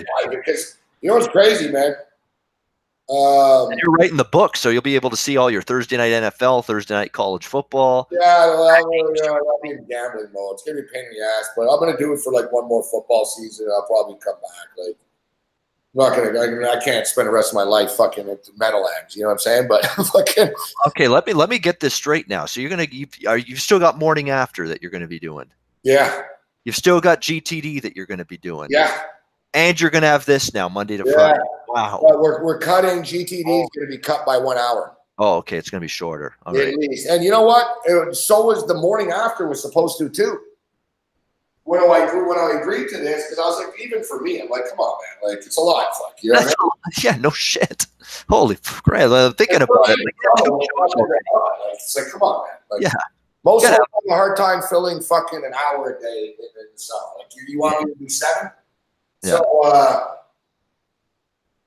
So, so they're like, oh no, the morning after it'll be 2 hours, fuck. And GTD will be 2 hours. And then it's like, no, we're gonna keep it 3 hours. Hell no. That's GTD is 2 hours now. Yep. 5 to 7. And then I'll have a little hour off to prepare, like eat dinner or whatever, quick meal if I want, and then 8 till 10. So 5 to 7, 8 till 10. Yeah. So you'll basically do 2 hours, then a 1 hour break, and then the 8 to 10 after that. And another 2 hours, yeah. Yep. All right. Hopefully, too, like it's going to be always like someone with me. You know what I mean? Like we're like I'll have a guest, or like Paul Bovey or the guys from Wager Talk, fucking Kelly in Vegas, and you know what I mean? Like, so, like, because that can't just be me, fuck. So there's going to be, like gamblers and shit. But we'll get you on and plug your picks and shit like that. And, you know, Well, we'll do it like there'll be a CFL night where there's CFL games during the summer, right? There'll be live in-game for that. We'll talk about that, you know? No doubt. Like I say, you can try me the other days during the week, but I can guarantee Wednesday I'm always going to be around because I always make sure I'm home Wednesday nights because I say that's Gabe night, so I don't even go anywhere on Wednesday nights. Where would you really be going on Wednesday? Yeah, exactly. Yeah, so that's why I signed up for it. Let's be real. Where would you really be going? Middle of the week, there's no sports, not as much. Your bowling league or something like that? No, I didn't even do that this past year, so I had to cut back. But hoping to get back into that this year if time allows, which it should now that I'm not doing as much at SBR. Yep. That's good for winter time, that shit. Oh, yeah, it is. I would never do a bowling league. I'm not in bowling alley in the middle of July. No, thanks. It's the last place open. The hell with that. No way. Stuffy, stingy, dingy bowling alley? No.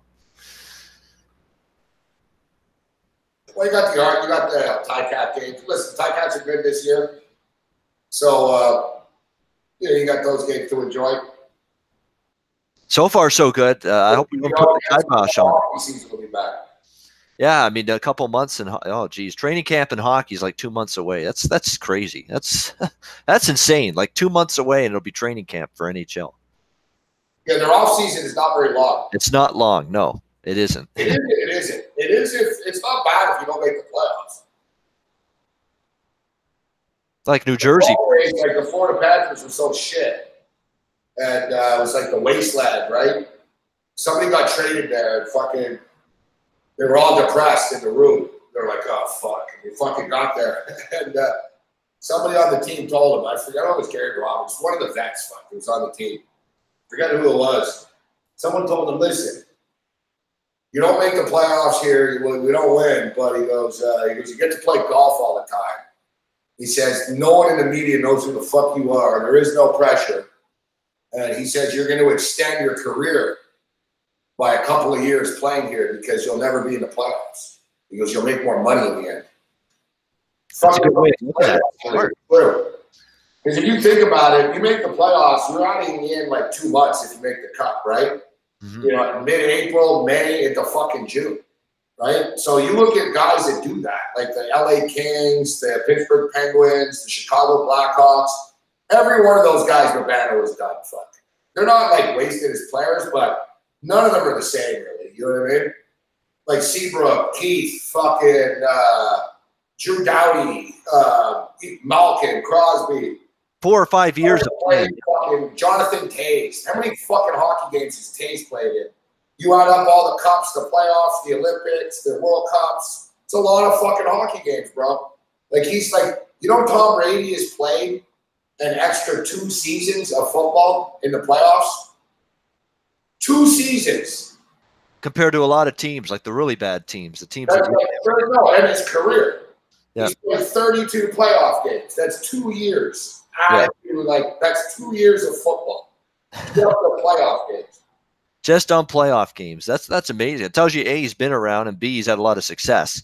Yeah, team success, in the NFL. To have 32 games, 2 full regular seasons for playoff games. 2 extra years of fucking hits that he's taken. You know what I mean?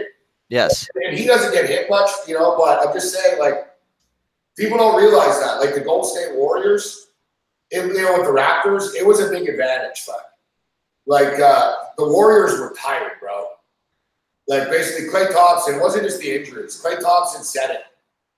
He talked about it, like, he talked about it after game 1. They said, you guys didn't have your legs. And he basically said, we played a lot of basketball games for the last 5 years.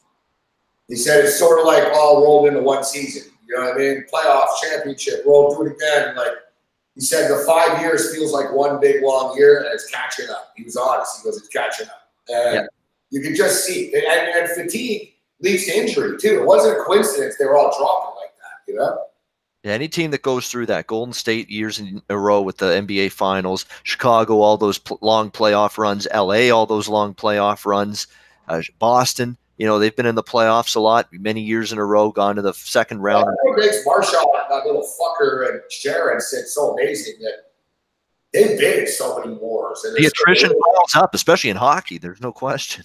Easily. Like that Canuck shit was in 2011. Like, or 12. Like, it's a long time ago. Like, in 2011, I think it was.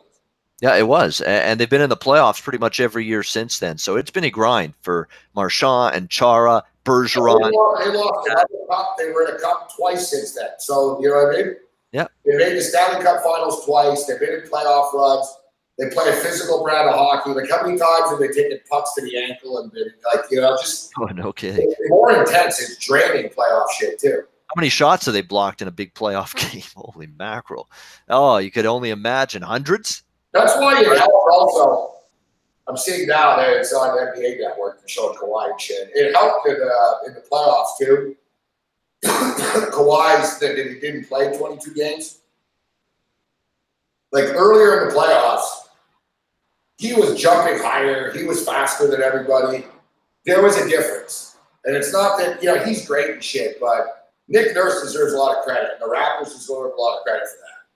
Like, they bent over backwards. They let him rest 22 fucking times, which is pretty excessive for a guy they paid all that money to. And, you know, like, they really, really, like, fucking babied him. And, you know, people thought it was, even me, were like, holy fuck, this guy rested a lot in the regular season. But then you look at the Greek Freak, man. The Greek Freak's a great player, fuck. He was fucking spent, man, by the time he got to us. Like, he was fucking leaning over with his hands on his knees all the time. Every time there was a whistle and shit. He was tired. You know what I mean? He was getting triple team and hacked. He was just, he played. And, like, because he played his ass off in the regular season. Yeah, he played his ass off in the regular season. He played almost every game, that guy. Like, I remember once he missed, he rarely didn't play the Greek Freak, you know? And it showed once the Eastern Conference Finals showed up. Once that defense. He got the 1 seed by 1 game over the Raptors. 2 games, excuse me. They won 60. The Raptors won 58. Yep. All right? Greek Freak played essentially every night. A couple of times he was hurt. Once he rested on a back-to-back. But I think I could look at it. I think he literally played like 77 games or something. They won by 2 games over the Raptors. The Raptors fucking they still won 58 games. Could have easily won the top seed. They didn't care. And look, beat the Bucks because they had more energy. So you're going to see next year. I think fans are going to get pissed off, but I wouldn't be surprised that you'll see a lot of superstars play less and less now because of the Kawhi factor. Yeah, that's going to become a trend. That was a percentage. You know, they saw that it worked. They paced Kawhi. They made sure he was fresh for the playoffs. They made sure the minutes that he played in the regular season were monitored, that they were kept within a certain limit, a certain level. He was coming off an injury, you know. I think 22 games might be excessive, but you'll see it. Like, you know, it'll be interesting with the Lakers, too, because LeBron James ain't getting younger, fuck. And if LeBron James plays hard every night, and they play him all the time next year, he's going to be tired in the playoffs. Like, he's getting older. AD never lasts 82 games to begin with. But their problem is the Lakers, if they don't get Kawhi, and even if they get Kawhi, they're going to be so thin elsewhere. They're already thin now. I don't even see how they can afford Kawhi Leonard, to be honest. Like, they're not going to be able to get any other players on the court. So if they don't play in the regular season, they won't win. But if they play in the regular season all the time, they're going to be tired in the playoffs. Like, they do have a little weird issue there in LA, even if they got Kawhi because of that. Kawhi can't play 82 games. He'll get hurt. He will get hurt. He got hurt with us, fuck. He just played through it. Like, he will get hurt, man. He is kind of injury prone a bit. He plays hard and shit. So LeBron's older too. That's not going to help him either. LeBron's not any younger. Davis is soft to begin with. So that's going to be the issue moving forward. Oh, by the way, Haynes in the chat, I think when you mentioned the new show 8 to 10, the Trolls will be back. Believe me, Gabe's not going to shed any tears about that. There'll be cash in his pocket for doing that show. I think he'll handle the Trolls. Yeah. Trolls just means people are watching. Yeah. You know what I'm saying? Exactly. The way I look at it. But Gabe's getting paid to do that show. Trolls or not. You know what, though? Like, there's going to be big changes, though. Like, it's a little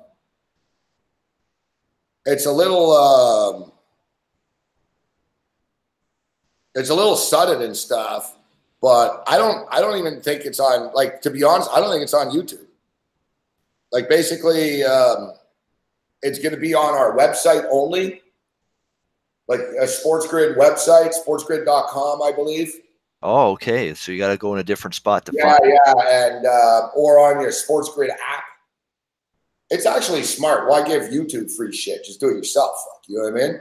Yeah, no, it's true. Yeah, in today's day and age. Yeah, so like it's going to be on like iHeartRadio and TuneIn Radio and like all that sort of app stuff. And but I think it's going to be on the Sports Grid app.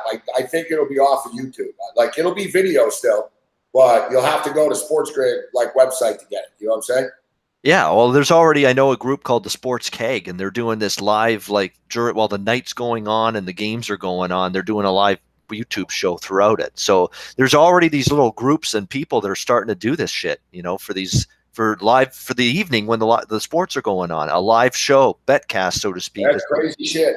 Yeah, there's other people doing it. It's happening. I remember I swear to God, dude, I was literally one of the first people to do this in the industry, man. Like, I swear. And I did it by accident. I didn't even want to do it. And I guarantee you 5 years from now, Gabe, there's going to be like 50 of these type of shows, live shows while the night is going on, live betcasts. Yeah. Dude, I was in Montreal. And fucking they had no ratings on Saturday night on the radio. And I never do weekends, fuck. And they said, you want to do Sports Rage on Saturdays too? And I said, no, I don't. And I said, I don't do weekends. And then they offered me like fucking double the money I made during the week. Like they made it worth my while. You know what I mean? They were like, listen, we'll pay you this much money if you do the show on Saturday night. So I said, all right, but it's not called Sports Rage. I said, you know, it was called fucking Sportsline, or it was a cheesy name, whatever the fuck it was. But it was during the Montreal Canadian games, right?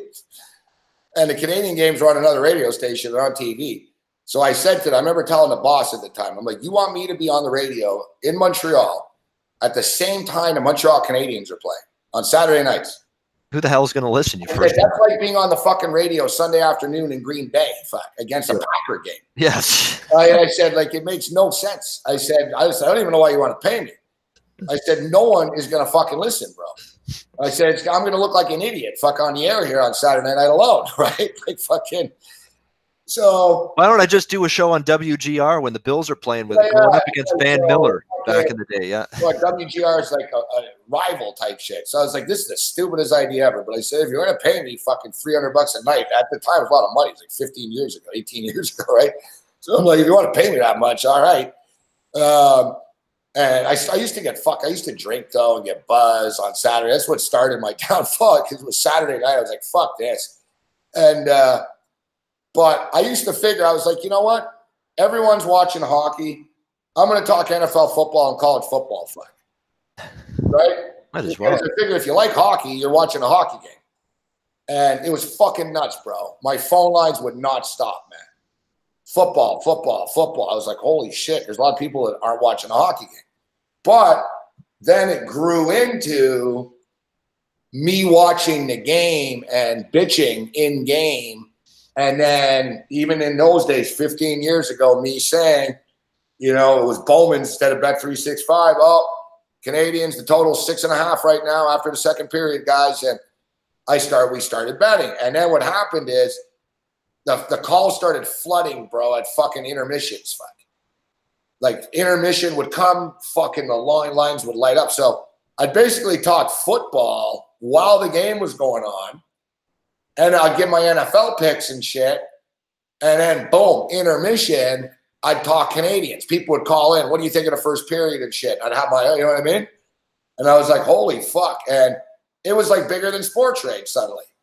Like it was like one of the biggest shows on the network suddenly, my Saturday night show. And then it turned into a post-game show after. And because people didn't even know that it wasn't a post-game show. I was just on the air, right? So people during the game, yeah.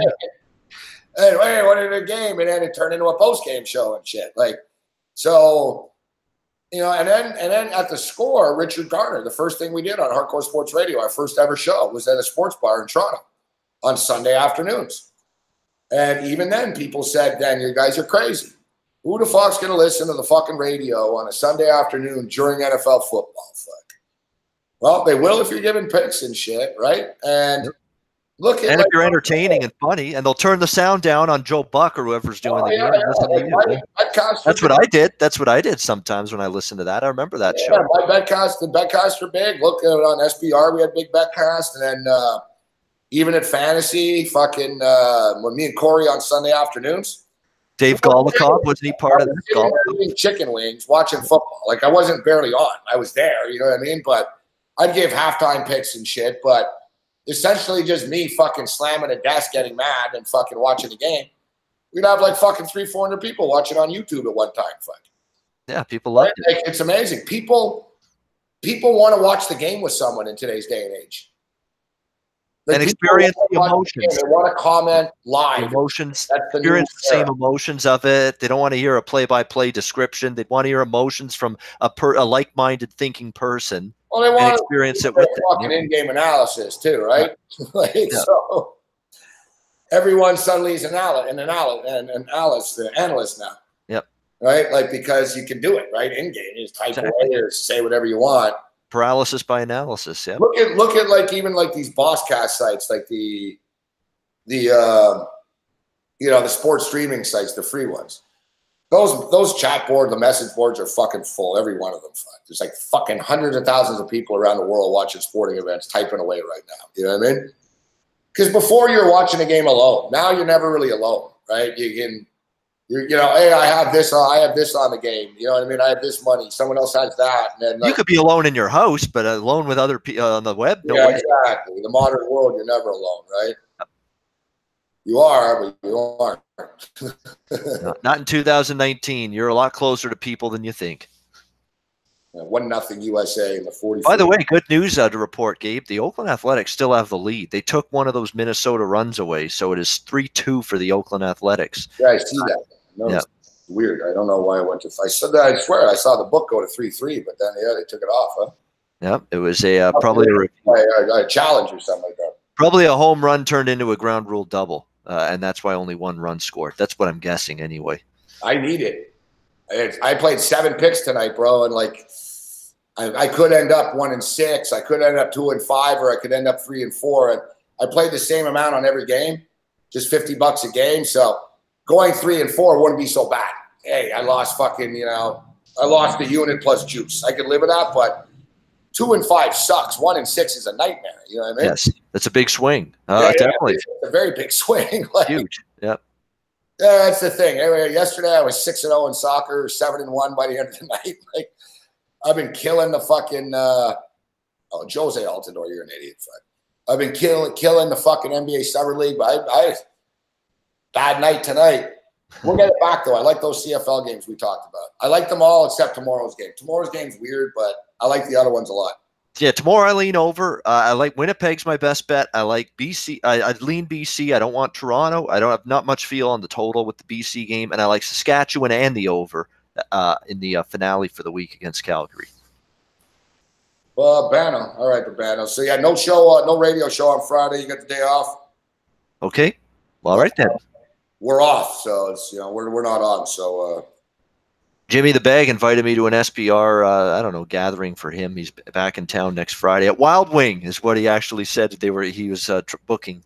He said we're gonna have the place to ourselves. And yeah, I know. I've been with Morency. You do have the place to yourself if you go there for a big gathering.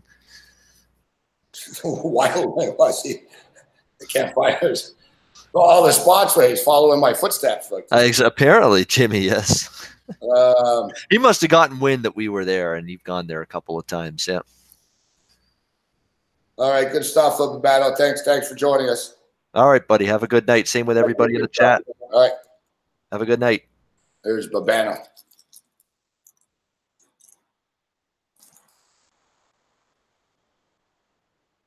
As they say, often imitated, never duplicated.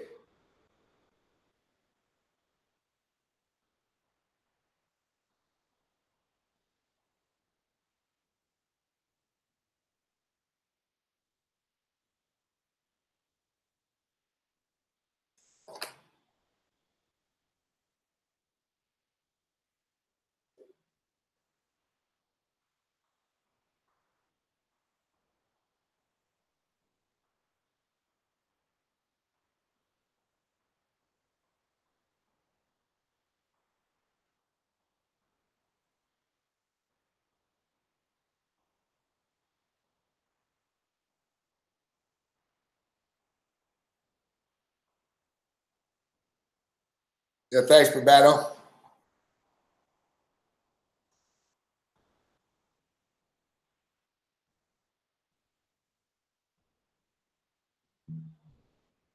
We got 3-2 in the baseball game still.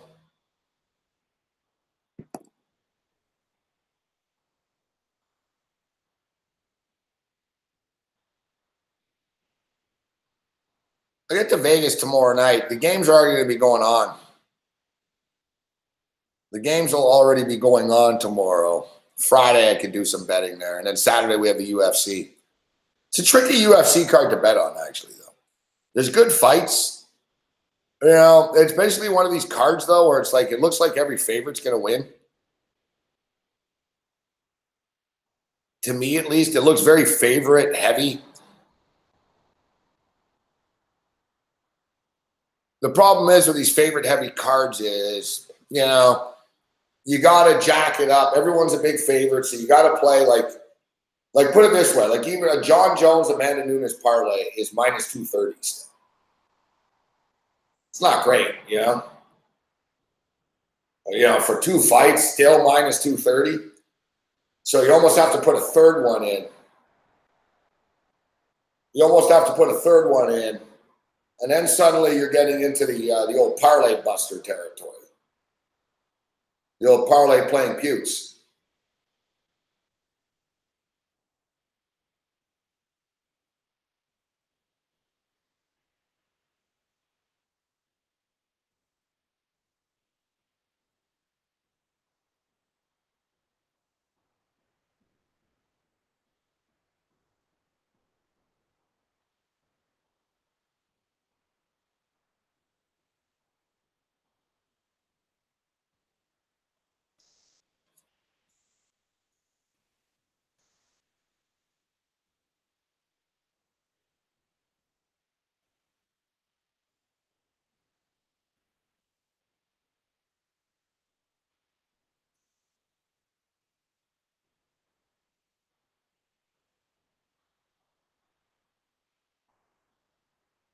I'm sweating so much, I got sweat going in my ear here.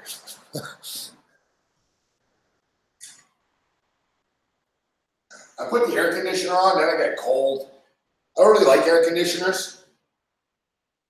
It's usually not that hot in here, but when I have the window open, like the humidity really fucking flies in.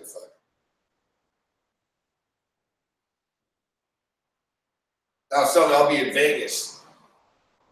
It's gonna be even fucking hotter there.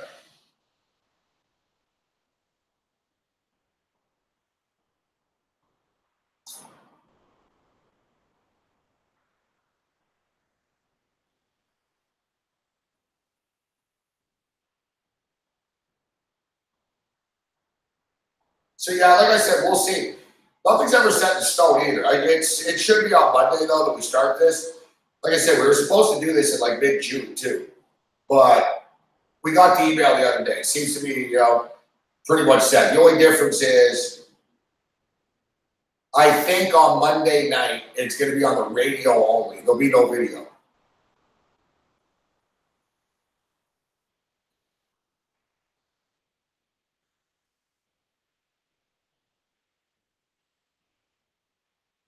Basically, they're making a studio at FanDuel or at the Meadowlands, and the thing is, it's going to take a long time. It'll be ready for football season, but it's going to take a long time. And everything's slow there. Everything's bureaucratic and shit. So they want to knock a wall down. It's like, it's always something. And so basically, they got permission now. We're just going to set up like a backdrop, a fucking whatever, set up a temporary thing there. But I doubt that'll be on Monday. I think that'll be in a week or two. Because Cardano basically told me, yeah, it'll probably just be on the radio because they got to get like a green screen for. There's a lot of technical shit that needs to be done, and they seem to be doing it on the fly. So I think it's going to start just on the radio on Monday night. I think I'll just be here, not at FanDuel. But that can only be for a couple of days or a week or something.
But we'll go back to the Saturdays.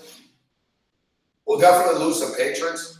I'm going to lose money in all this translation, actually. It's not the best, not ideal for me in hindsight now. Like, looking at this, being a FanDuel till 10. I'll end at 10 at least instead of 11:30s.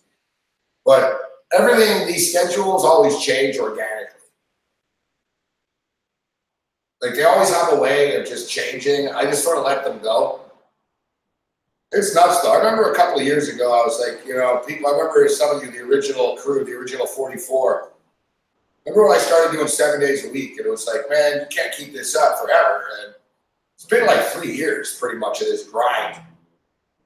And I've had a harder time recently. Like, at nighttime, I'm fucking burnt after the game time decision. Like, oh, fuck, I got to do 9:30. Like, you know, you guys pay, so I've stepped up, but we'll lose some people that, you know, won't want to pay for fucking once a week. The thing is, if I lower the price and shit, then I'll just get more jerk offs. We already have jerk offs as it is at fucking $20. If I make it $10, fuck, it's going to be jerk off fucking central. That's the problem. I would too. It's not even like a greed factor because I could pick up more people if I lower the price, but the way I look at it, it balances out. It's like, yeah, if I lower the price, I get more people and I'd fucking make a couple more bucks, but I'd also have a fucking million jackasses here suddenly.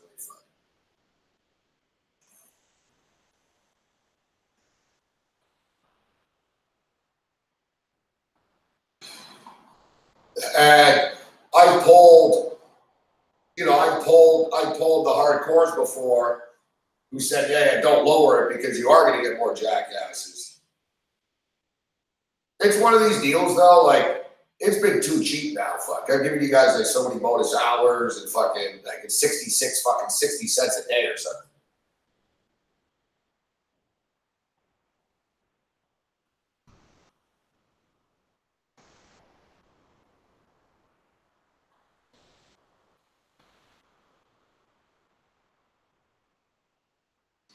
But we'll do the Saturdays through the summer. Saturdays are always fun. We fucking drink it up and have a good time. Or sometimes we have a good time. Fucking, but Saturdays are fun. And then Saturdays are good in the football season. I don't mind doing it on Saturdays. It's not like, you know, it's like, oh, I go out and shit because I'm pretty focused on football. Sunday mornings I'm on. I don't really like drinking Saturdays during the football season. So, you know, we watch college football, pick night, make some money, and then NFL picks and shit going into Sunday.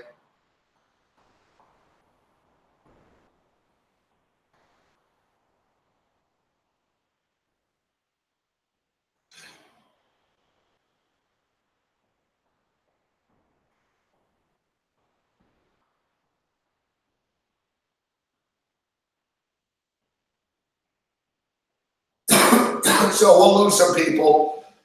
They'll get us, you know, you get us for free 8 o'clock till 10. Well, we're still on fucking in the morning. We're going to be on in the afternoon. It's kind of crazy, actually, if you think about it. And then come football season, we're going to be on more fun.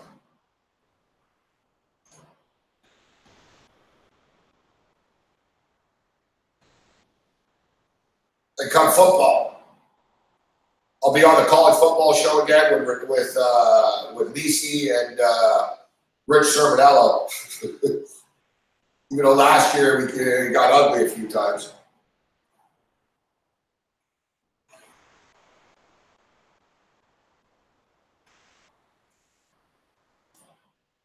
We're gonna have a better format this year.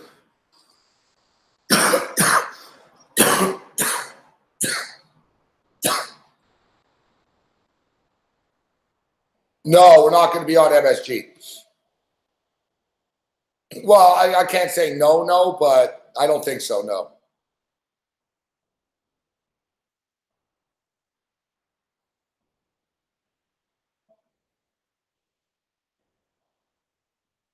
No.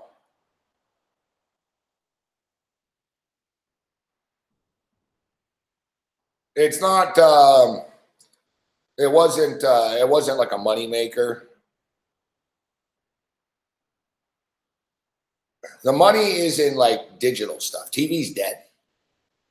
I listen. I like TV. I would rather be on TV than not be on TV personally, but I don't pay the bills, right? Like TV is kind of irrelevant. It sounds crazy. Like TV is only good for watching games. Like everything else, kind of like it doesn't. Like right now, MSG like literally will have infomercials on. Like I never really. It's crazy how bad the network is, really.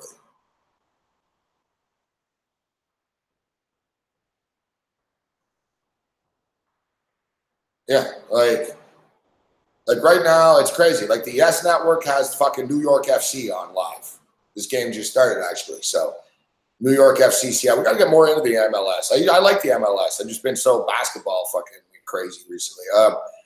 Like, look, the Yes Network has, so that's the Yankees. They got that live soccer on. Sportsnet New York is the Mets channel. They've got a slick fucking panel show on here. Well done, very pro and shit. MSG 150. It's like they don't have anything. It's weird.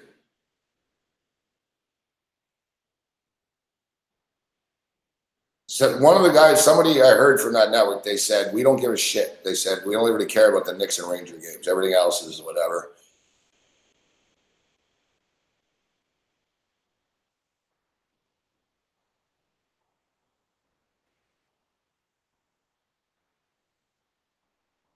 Yeah, we go back to the Saturdays, Brooks. And listen, the weeknight show will be fun, 8 till 10. It'll be good. It'll make us focused and shit. We'll make some money being at the book and shit. As long as I'm doing it, I might as well be focused. Like I said, we'll get through the football season.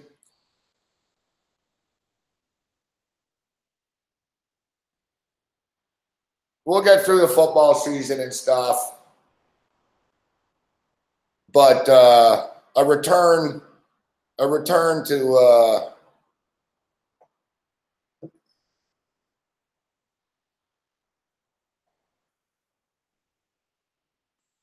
to Canada will eventually be down the road here.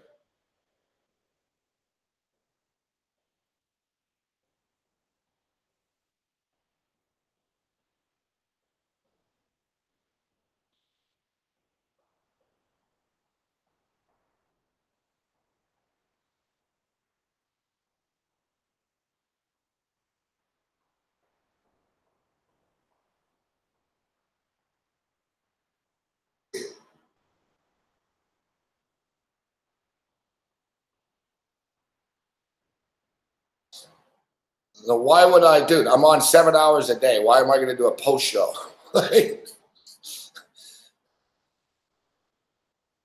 That's what I should do.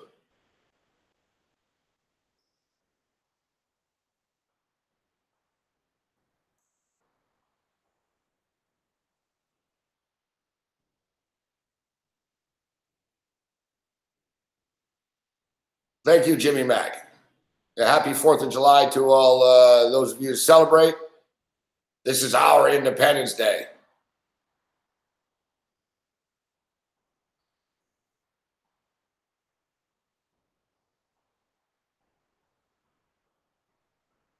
I'm not sure if you realize this, Skid Show, but I wake up at 6 in the morning, bro.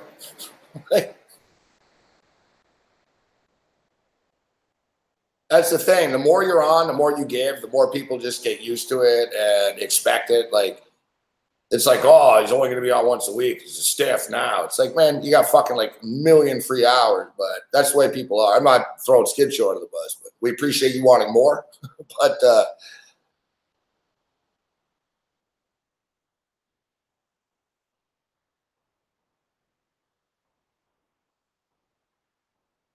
happy 4th, Kyle.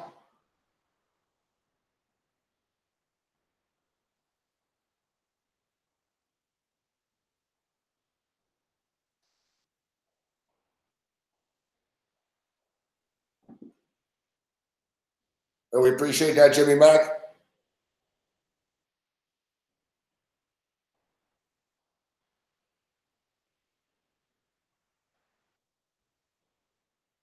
Yeah, I know Hamburg.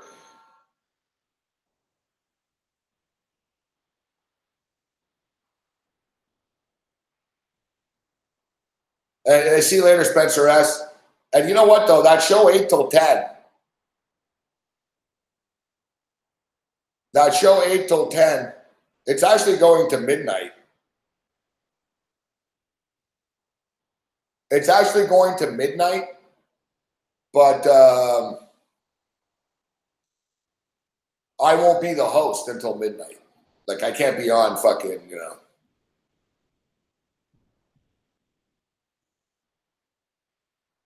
I told him, listen, I'll do it till midnight, but I'm not going to do the morning show then. I was willing to trade it off. I was going to say, hey, listen, I'll stop the morning show and I'll do the fucking, you know, I'll do game time decisions and then I'll do your 8 till 12. Quite frankly, you know, I'm not the biggest fan of waking up at 6 in the morning every fucking day, but you get used to it. Actually, I don't mind. You know, I'm used to it. But there's going to be, it's going to go to like midnight and stuff. There's going to be other hosts.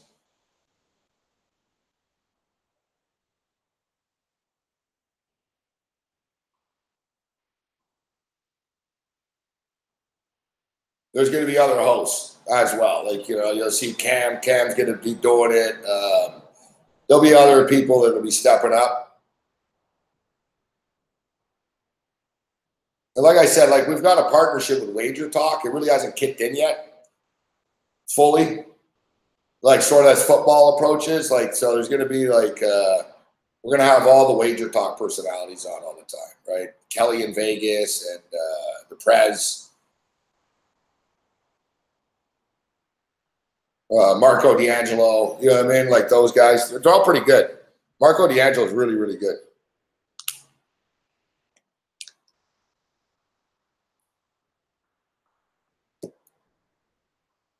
Ralph Michaels, very good.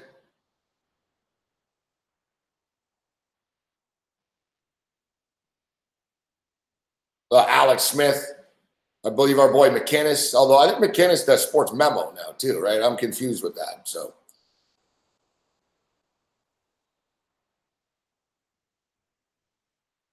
we'll bring the Bano in on Wednesdays.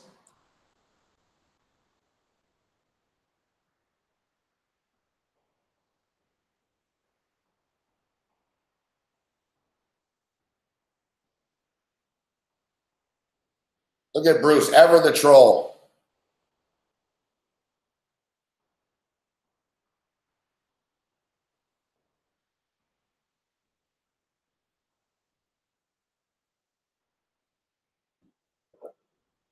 No offense, Bruce, but if we did an NFL handicapping contest or a handicapping contest, my money would be on D'Angelo.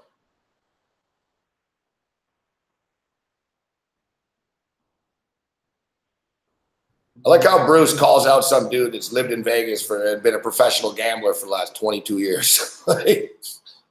Because, oh, he had a bad week. But that's what fucking people that sit at home on their fucking computers do. Call people out that do shit.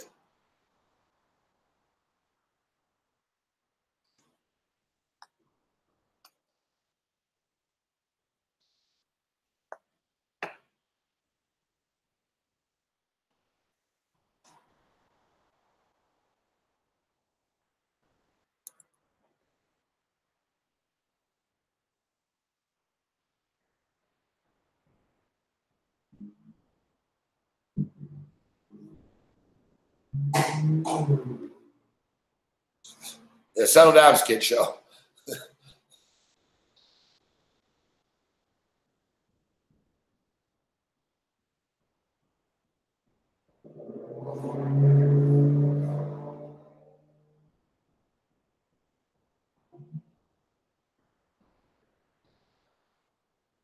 I lost for 4 months in a row once.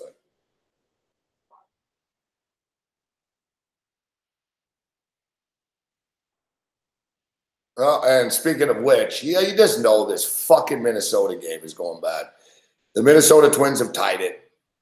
Never fucking ends. Minnesota Twins have tied it. Fuck me. USA are still up 1-0. I got to get 3 and 4 out of this. It's been a smoking week this week. I had a bad feeling about tonight. It's funny though. I stayed away from a lot of games that I was like, I have a weird feeling about that game, and it's good. I could have lost more. I got screwed over in that fucking Chile game, man. That was the backbreaker. That one. That's what hurt me. First off, I didn't think Peru could score 3 goals, and it was 2-0, man. They scored the goal in like the 93rd minute, like an extra time. It was torture too because it was 2-0 at the half. See, this is the thing. If I was sitting in front of Bet365, I could have fucking withdrew. Like, it would have been a pay and shit. Like, it would have been like near full payment. I could have withdrew it, but I can't be texting fucking people fucking 20 times a day telling them, oh, cash out, play this, cash out, do that, right?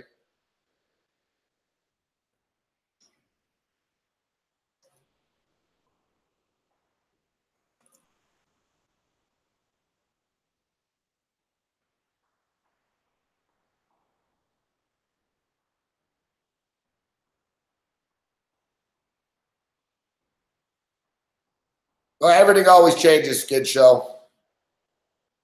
Who knows? For all you know, listen, we could be right back, and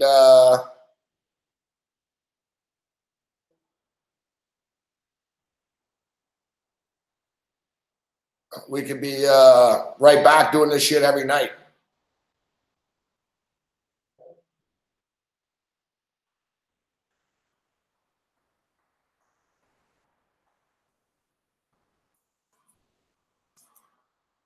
We could be back and doing this stuff.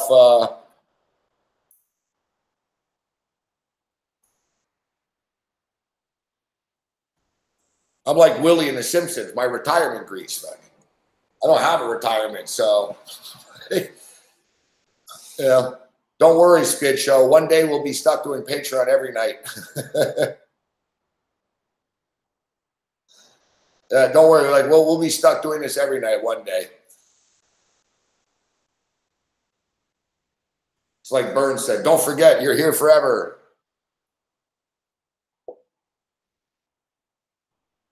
Yeah, so as I was saying,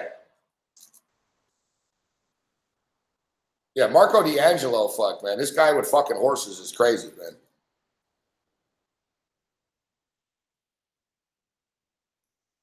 His fucking knowledge is like fucking deep.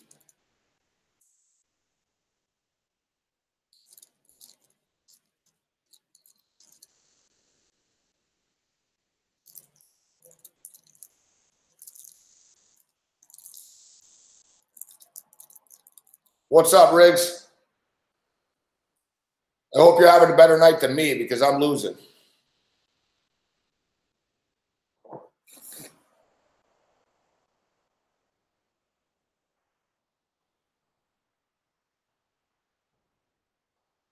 All right, 2-0 USA. That's good.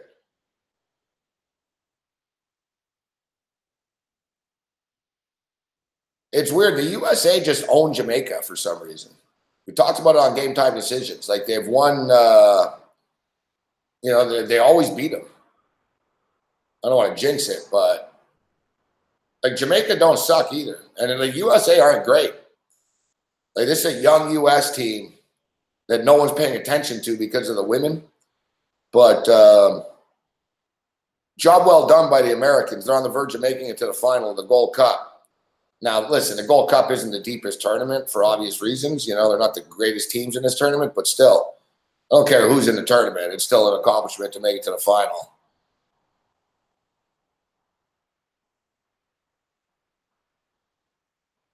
Yeah, it's one of those nights, Rig. Look, I was on the Boston Red Sox loser.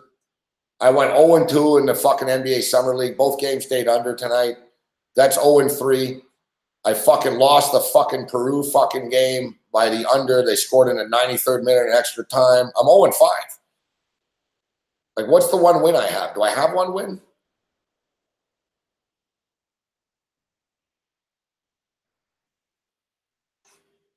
I swear there was one game I won. I forget which one it was. What did I win? Fuck.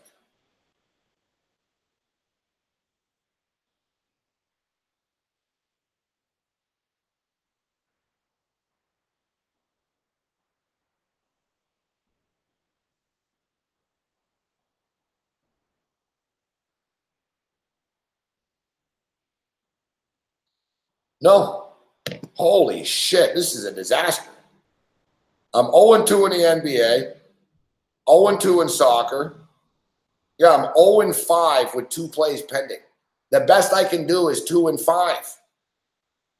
Fuck, I don't know where I was getting this 3-4 bullshit from. The best I can do is 2-5. What a disaster. Fuck. Listen, I didn't bet a ton on these games. It sucks, though. I really built this account up. This is a little hit tonight. Whatever. It is what it is. I'm basically giving back what I won. I won more yesterday. Like, you're not going to win every day. Fuck, It's just I didn't have a great feeling about today, and I sort of threw some darts here, but like I said, I got screwed over by the total and by a fucking minute or two. The Red Sox was a bad pick. The NBA Summer League was a bad beat, man. The fucking game was cruising. Like I said, remember I told you guys earlier, I'm like, oh, look, the in-game total is 178.5. I really thought we were going to get it. They hit 165. Just sort of a daylight dollar short here tonight.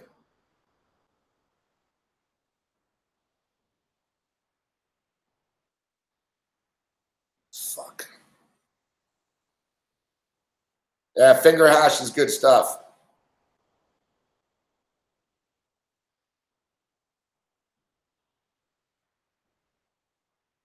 Yeah, no, it's just Bruce. Marco D'Angelo is a good guy, good handicapper.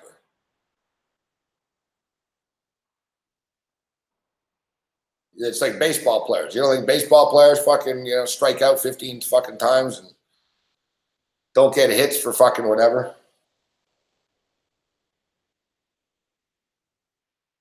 You do something every day for fucking 25 years, you're going to have days where it ain't good. Oh, here's the U.S. Ooh.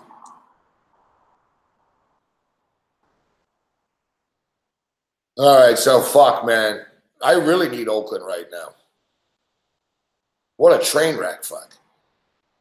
I really need Oakland.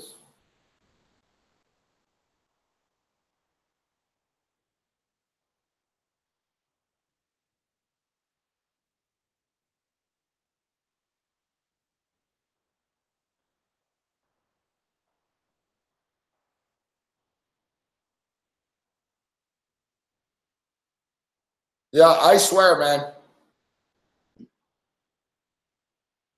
I think it was like 1, 2, 3. I think it was 4. It was 4 summers ago. I'm pretty sure it might have been 5, but I think it was 4 or 5 summers ago. It really was like one of my worst runs ever. I've had really bad days before, but it was the entire summer, man. It was the entire summer. Basically, like everything I took lost.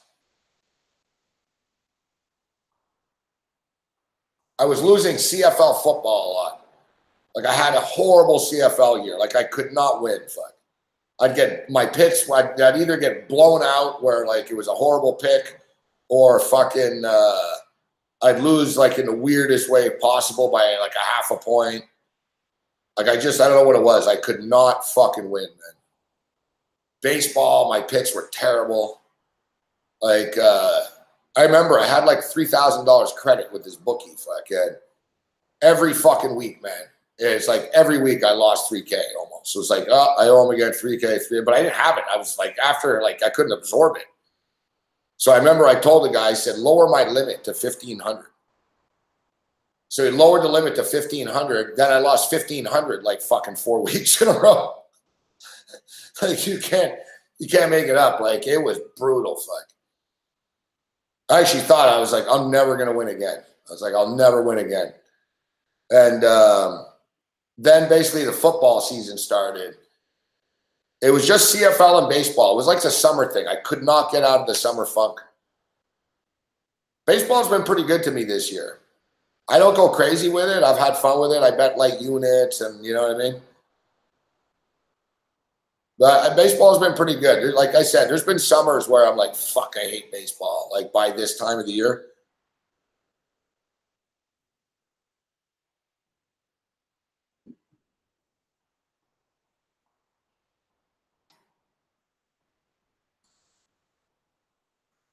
Yeah, that's what I'm saying, Chris Edge. These games, like you notice today, they're all close. They're all like sort of coin tosses today. I'll warn you guys too, like holiday day games are fucked up too. Not every player is excited to play on the holiday, like they're tired and like. One thing I would look at tomorrow, and I haven't even looked at the board tomorrow, but for those of you betting, baseball tomorrow. You know, listen, baseball is America's pastime. Yeah, it's really football. Football is the most popular sport in America, but and basketball. But you know what I mean? Baseball, the 4th of July, Major League Baseball teams have their fucking American team hats and, you know, families at the ballpark and hot dogs and all that shit. It's a big day at the ballpark tomorrow. So I think there is an inherent home field advantage that doesn't really exist normally. You know, it's almost like a playoff atmosphere. You know what I'm saying? You know, like home openers, the first home game of the year, their opening day, baseball's always big. Teams are always like shitty teams often win. So a lot of teams tomorrow. I'll look at the schedule quick on the way out here. So like a lot of teams tomorrow, like, you know, let's say shitty teams like the White Sox. You know, are they still playing the Tigers tomorrow? You know, the White Sox aren't shit, but, you know, they're like a 500 caliber team. But, you know, teams that don't like sell a lot of tickets normally. Like I remember the Expos. The Expos didn't sell a lot of tickets, but whenever they had like event nights and shit and it was packed, they'd always win.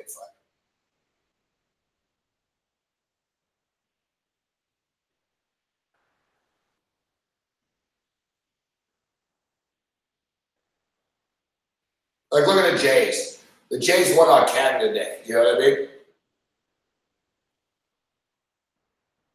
The Jays won on Canada Day. Teams will win. In the NFL, you'll see that too. Like, oftentimes, shitty teams in the NFL will win.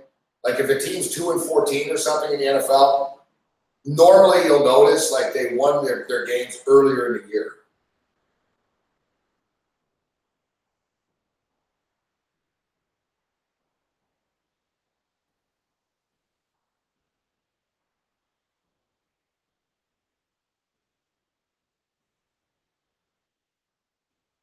Yeah, so like I said, we'll be in Vegas. I'll try to bag off a quick little UFC pick thing just from a room or something like that. But I'm going to be busy there. It's my little mini vacation here. Fucking couple of days off the grid.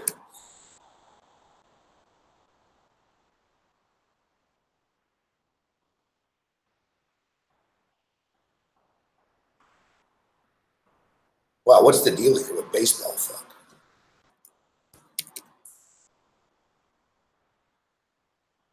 A lot of games off the board. Oh, there we go. All right. Yeah, like look, like Miami and Washington. Fuck. That's in the morning. It's the 4th of July in the fucking nation's capital. Trump's having his fucking military parade and shit tomorrow. Like Washington's gonna be all fucking rocking tomorrow, right? Like the Nationals, and they're playing a shitty team. Like the Nationals are a good bet tomorrow.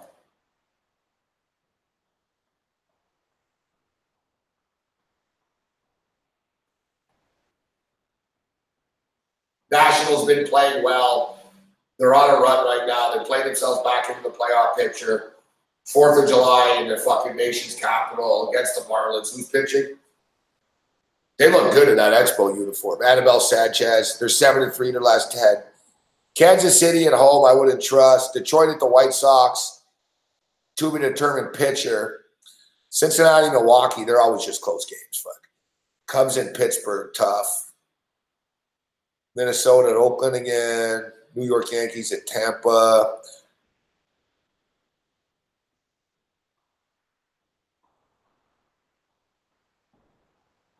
The Dodgers are playing tomorrow night.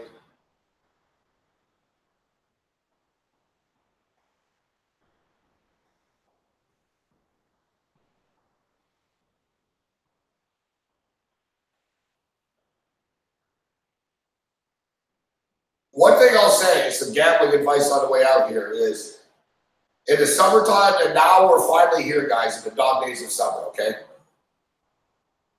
Like, look, I just lost fucking the NBA Summer League. I lost a little baseball. I'm losing all these multiple sports and shit. Look, yesterday I was like fucking 6-1 in soccer. Like, at these days, don't get caught up in the daily grind of baseball, like every day or whatever, because, you know, things go bad. Like, whatever's working for you, it's like, look, if you're killing soccer, sort of, let's stick with the soccer. Or if you do well in the Summer League, stick with that. As soon as you start firing bullets everywhere on this summer silly season shit, you get in trouble. Baseball's erratic. Look at the Red Sox tonight. One night the Red Sox will win fucking 13-2 against the Jays, and next night they lose all over the place. Oh shit, Jamaica nearly just scored.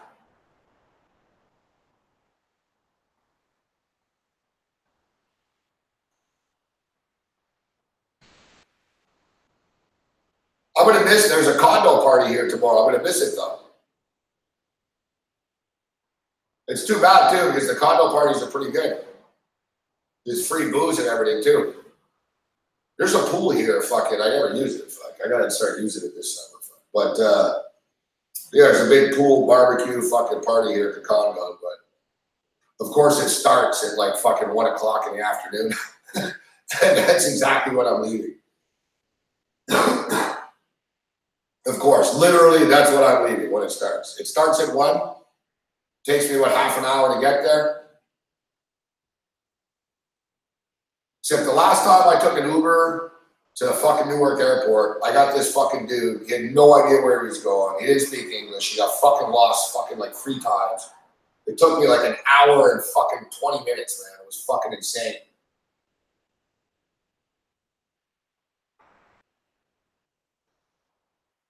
I nearly missed my fucking flight because of the fucking guy.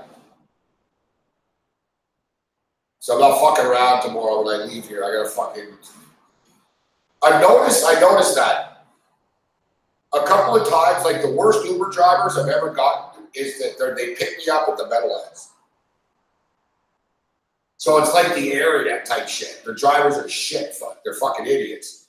And like here, when I get picked up here, they're always pro and they know where they're going and shit. But whenever I get picked up by the Meadowlands, like, guys, like I was doing a radio hit that morning. Literally, the guy picked me up in the Meadowlands outside of FanDuel, drove around. I wasn't paying attention, fuck. I was on the phone. I was doing a radio hit. And I sort of look up, and he went in a complete circle. Like, we were right back to where we started.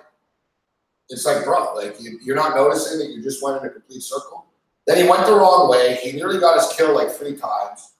He had to go around again, and then we got lost in Newark. And, like, you're not supposed to, even I know this shit. Like, I was like, I'm looking around, and, like, I've never seen this before. We're in the worst part of Newark. There's, like, fucking people, like, on the fucking street staring at us and shit. I'm thinking, I never seen this street before. So, like, the guy was a fucking moron.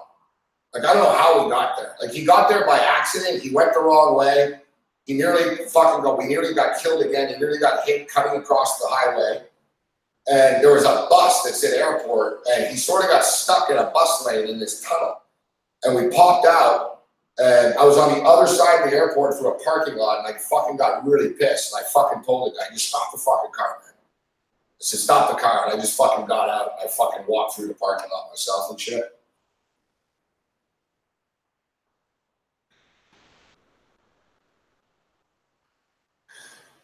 Like, I'm going to give the Puerto Rican chick a call again. I don't mind her for an airport run. I like her. I feel bad. I like to do business with her. But the thing is, Uber's like $14 to the book. She was $30. It was 25 when I tipped her. And if I'm going there twice a day and shit, you can't be spending $60 a day just to fucking get around. I can take the bus for $2.50.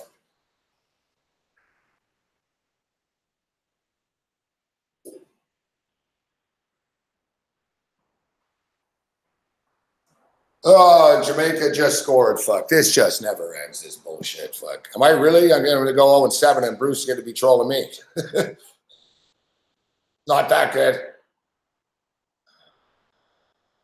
All right. We're out too, Riggs. Good to see you, Riggs. Good to see you, Hamburg. We appreciate the support of all you patrons. Like I said, we're not going to leave you to dry. Even though we're on weekends, you always get your bang for your buck on Saturdays. You get the picks. And with the NFL season coming up, the hot Saturday night college football in games, we'll have some fun throughout the summer. And then we'll get serious once football season starts. We got a Road Rage Vancouver coming up. That'll be on here. We'll do on Patreon. You know, you get the special events here.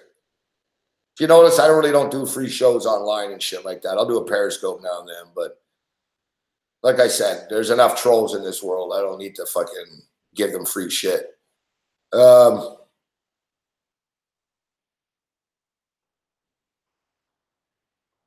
we'll see you guys online. I'll be online. Fuck, you know, it's not like whatever. I'll be bored sitting around in airports and shit too. So I'll see you on Twitter. Hopefully we have a Kawhi Leonard update. I got to bring my Kawhi Leonard jersey to Vegas with me just in case he fucking resigns. I can bust it out.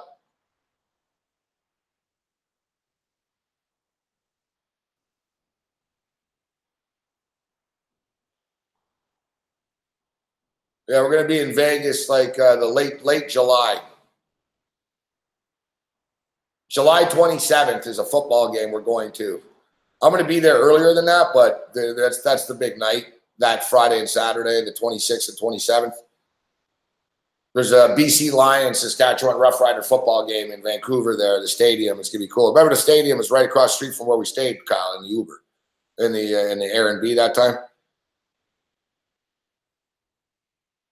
It's actually like 3 weeks, folks. So we'll get the details about that. It was really me visiting my family, but the Alouettes are playing, or sorry, the BC Lions are playing.